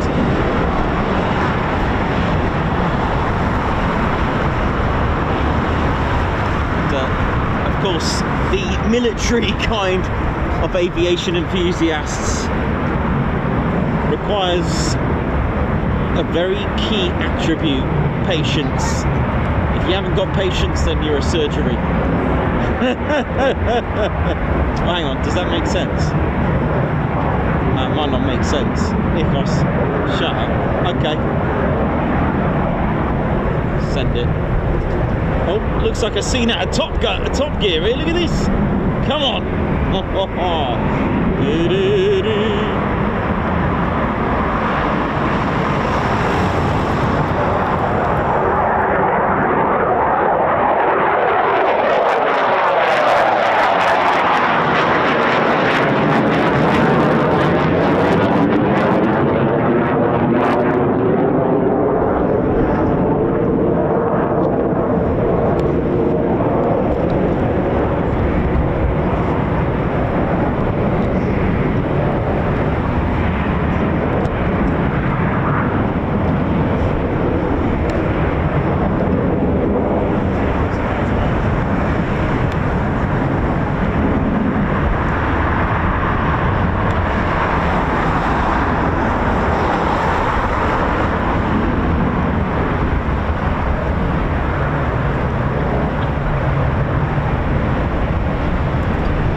This is why everything needs clearance. Everything has a call sign, including cars and vehicles and contractors, because the runway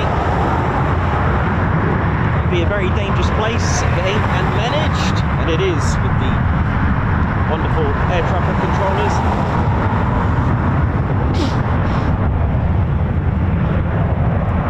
Manage everything safely around the aerodrome. Rumbling nicely like a Reggie without a kebab for 8 hours. Look at that. That's the sound of Reggie's stomach after 4 AM without a kebab. Terrible. Or good in one way.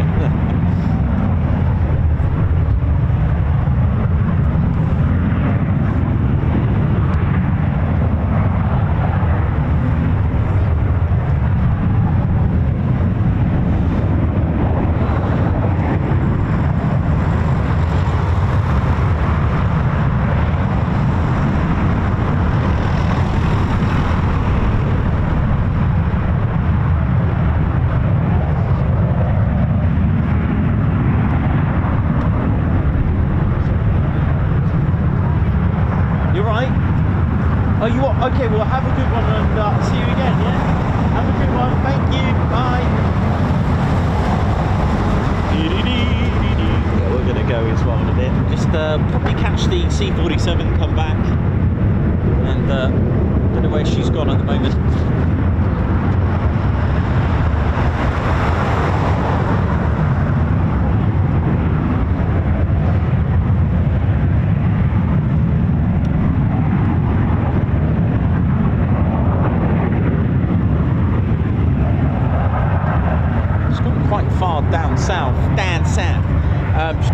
just north of Spalding, actually. Heading between my kebab shop at Gosburton. Well, not mine, but you can see Nikos there quite often, actually, at the Gosburton kebab shop. One of my recommended kebab shops. I don't know why I'm doing that, but hey, if you want to know a good kebab shop, there's one there. Marham is got to be Donato's. Oh my life. Definitely all good. Oh yeah. Also another recommended kebab shop. I'm doing a kebab shop big up here. Also at Outwell as well, Ali's kebab shop. That's a good one of them. That's where I go. Yeah, it's all about the kebabs, isn't it, eh? Ted's like looking at me, hilarious. Ted's like, what on earth are you going on about?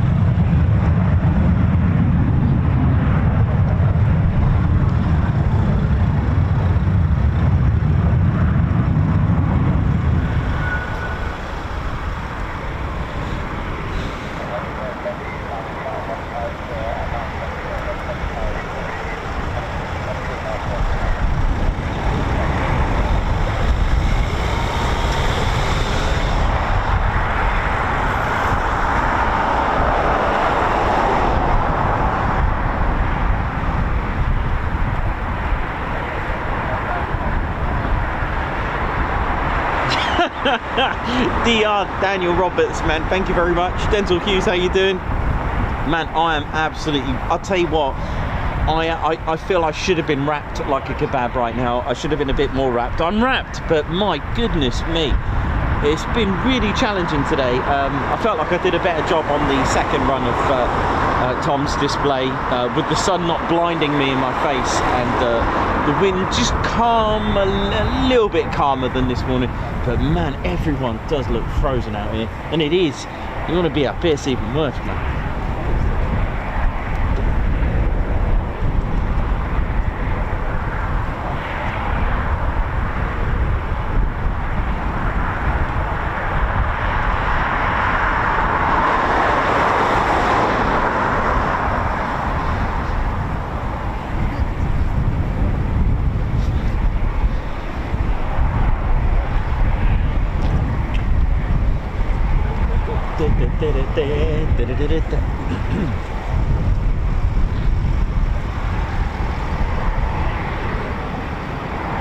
So we've still got a couple more Typhoons.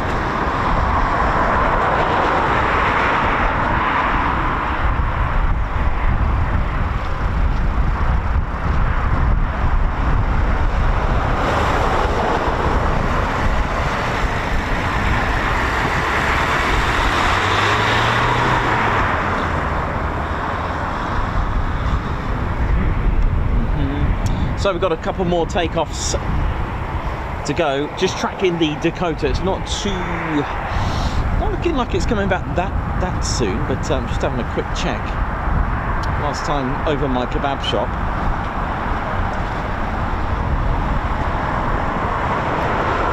Just turning over the south-west of Spalding at the moment. So you never know. Here we go, it's time to ride.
just keeping an eye out on the Dakota there,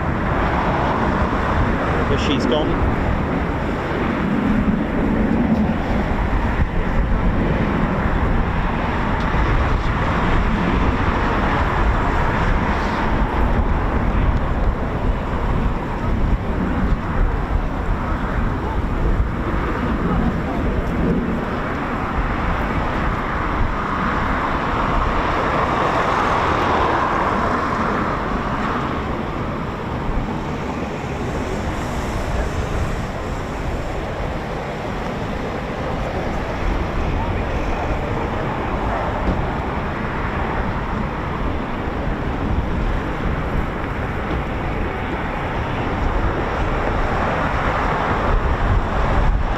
So lots of different names going around. So basically the civilian version is a DC-3, Douglas DC-3, and in the military, which you'll get familiar with, it has C for cargo, and it was designated as a C-47. Now there are different names in different countries. It's a Douglas C-47 Skytrain in the US, or it's a C-47 Dakota in the UK and other countries as well. It's a bit like the T6, the T6 Harvard in the UK, or the T6 Texan in America. So there are lots of designations going around, but the military designation as opposed to a civilian, that happens quite a lot. We do get to see that. Even engines, they have a different designation. Even the F-117 on the C-17, those engines, off the top of my head, I forgot what they are, really. I forgot what they are in the civilian number of Pratt & Whitney. There is a like a C, it's got an 8 and a 6, I can't remember which it was, because we only focus on military, but there's a lot of aircraft. We've had Dorniers, we've had E11s, we've had you name the number, it's there, but it also has a civilian designation. There's so many out there, but the thing is with when it comes to ADS-B, it's not always accurate. That's one thing to look out for. I mean, at the end of the day, a Hawk T1 or a Hawk T2 is still under Goshawk. You'll see a T45 on there and you're thinking, that's not quite right. So do be mindful. It doesn't always give you the military designation, because when it's military designation, regardless of what it is in fact most likely incorrect in some respects. But yeah, do be mindful of it.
you doing? All right, buddy? Yeah, how's it going?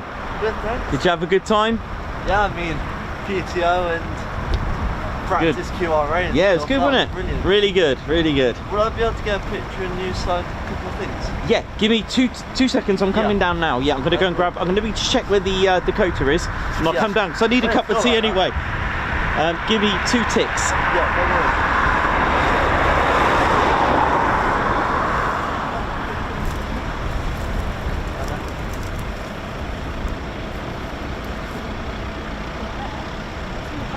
Right, so check that.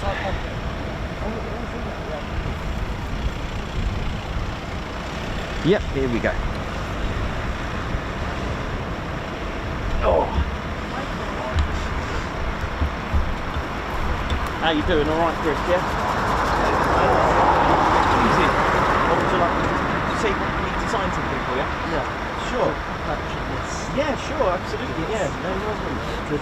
Yeah, no worries. I've got a pencil. I've also got a black sharpie. If you don't want to be blue. Think black shark is the best. Blue with that one. Yeah, that's fine. Wow.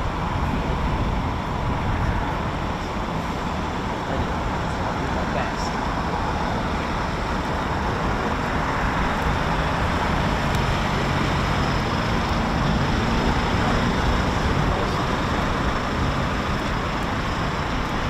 Just about put Ted in there.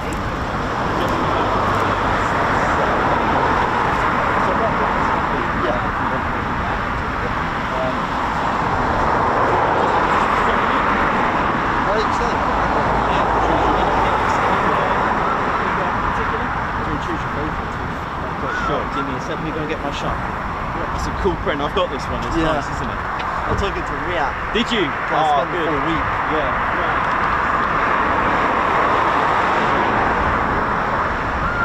My finger just knocked. My pinky.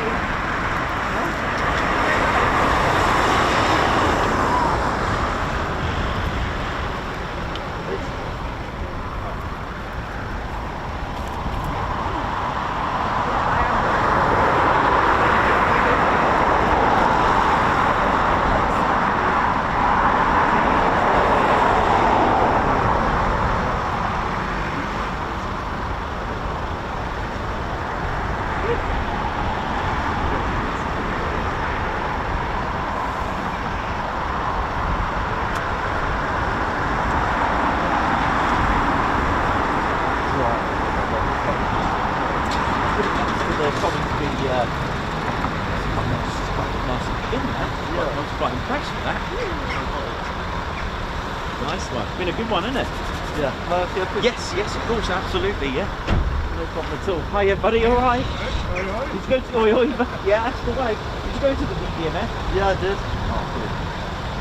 He's got his scarf on. It's that cold. Yeah, he's got. It's so cold. Did you use my phone on that? No, my camera.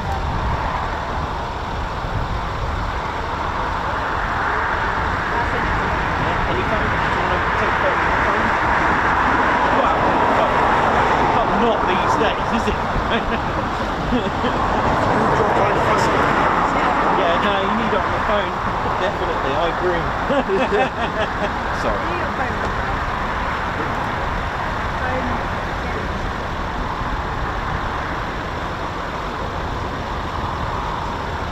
Yeah, nice one. Here we go. Oh my goodness.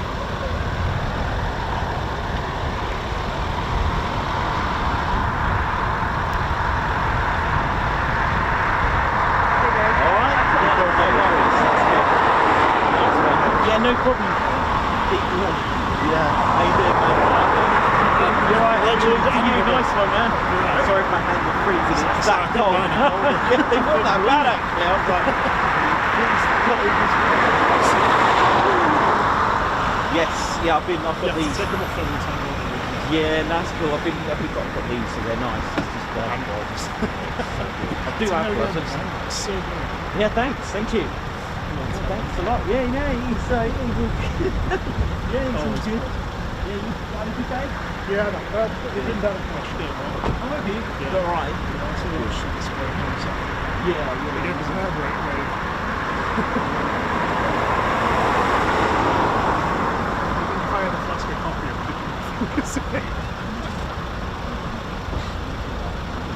pouring it down there, but then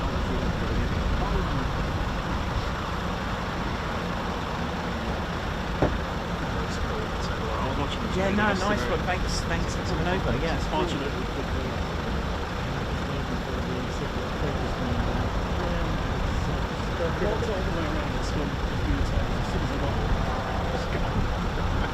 Yeah, it did a few circuits, didn't it? That was nice.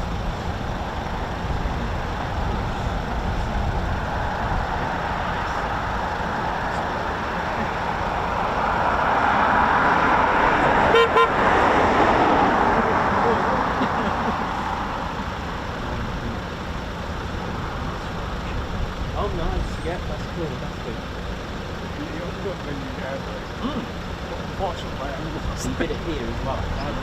Yeah.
Yeah, have a good one, yeah?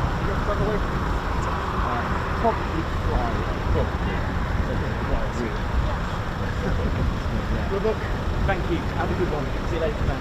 Take care. Hi, yeah, you're right. Here are you? Yes, A good. little fan here. Yeah, you can. Yeah, sure. Photograph. And then autograph. Yeah, I can do that. I'll sign that. Right, go got a here. picture. Right, stand next to them. There we go. Yeah, no worries. Got a picture? Yeah, let me sign that for you. Just for you. Yeah, because then he's going to draw on it. Right, okay, just to sign it, yeah?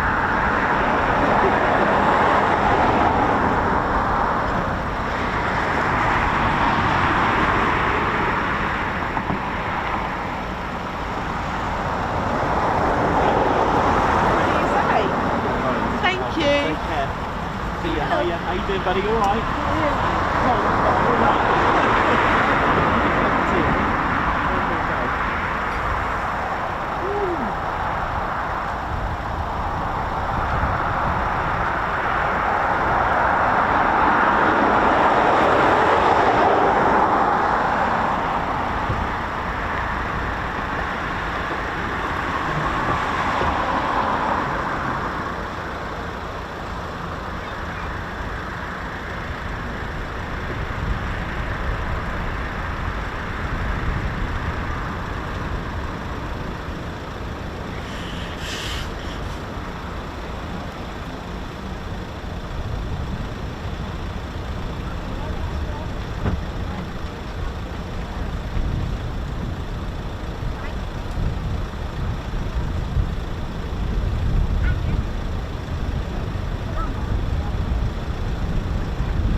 doing, ladies, gents, teddy bears?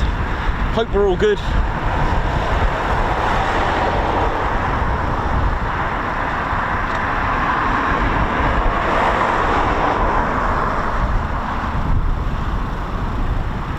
Again, how you doing? Thanks a lot for your support. It's the C-47's got on a bit of a mission at the moment. It's heading towards what's that, Oakham? Looks like it's heading towards Oakham for now, but we may be finishing up before she returns. What time we got? 15:16. We normally finish up by now. I mean, we've had a good day, haven't we? We've had an absolutely exceptional day. Yeah, she might be a while, and it's freezing, so we may just finish up just before she comes back. But I'll film her return anyway, which will be all good. And it's been an absolutely amazing day, and I hope you've all enjoyed it. Got a bit of a different stream tomorrow. We've got some Teducation for you tomorrow.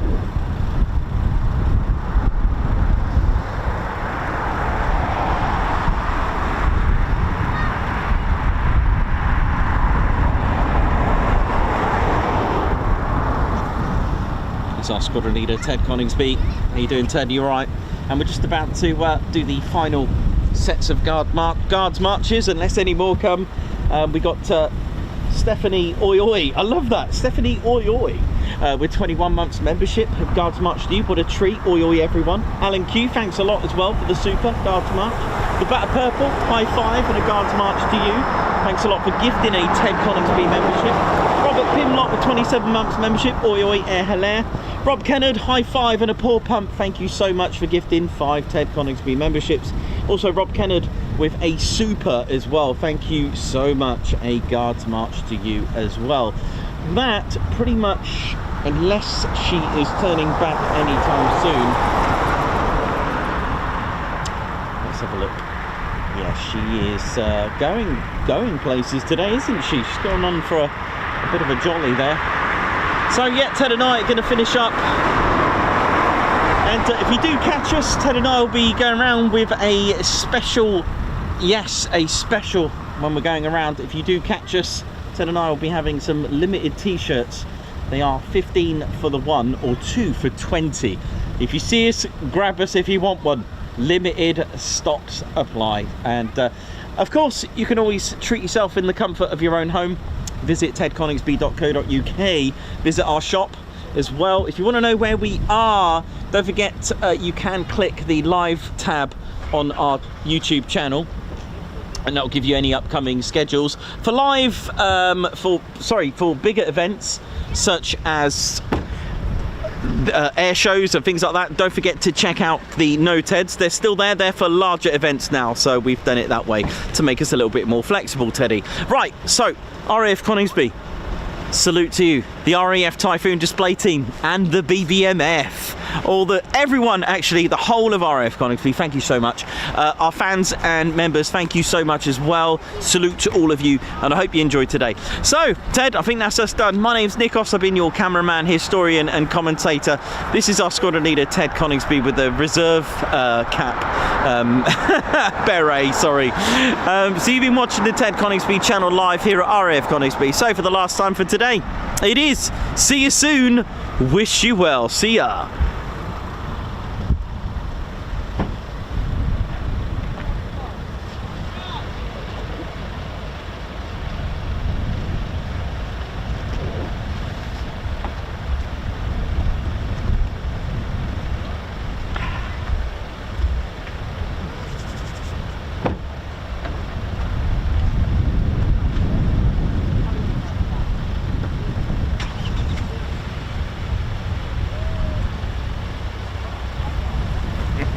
Oh yeah, ladies, sheds and teddy bears, welcome to the Ted Coningsby channel membership. I'm Nikos, I'm your cameraman and commentator. This is our squadron leader, Ted Coningsby. Just want to say a massive thank you to all our members. Guns up, and oh yeah. Take it away, Ted. Ladies, sheds and teddy bears, we want to say a massive thank you to all of our subscribers for getting us to where we are today. We have gone all over the country, from as far as Lossiemouth to Bryce Norton. and military areas such as air weapons ranges, low flying areas, heritage centres and special flights for TED 2. We cannot do this without your support, and your support will be rewarded. You can now join the TED Coningsby Squadron and help fund the channel to get us around the country and provide us with the funds for equipment to bring you better content too. We have 3 levels of membership to suit everyone. With your membership, you'll get access to members only videos, photos, posts, unlock special TED Coningsby YouTube emojis and loyalty badges, as well as being able to access our exclusive members only Discord server. All membership levels reward you with discounts to our online store. Our top level fighter squadron was inspired by many of our fans who supported the channel massively. This is more of a personal experience with me and Ted, giving you exclusive live streams and content from behind the scenes photos, special info and updates, as well as a free Ted Coningsby Fighter Squadron patch for joining. Whichever membership level suits you, we want to say a massive thank you for choosing to join the Ted Coningsby Squadron. Ah, yeah.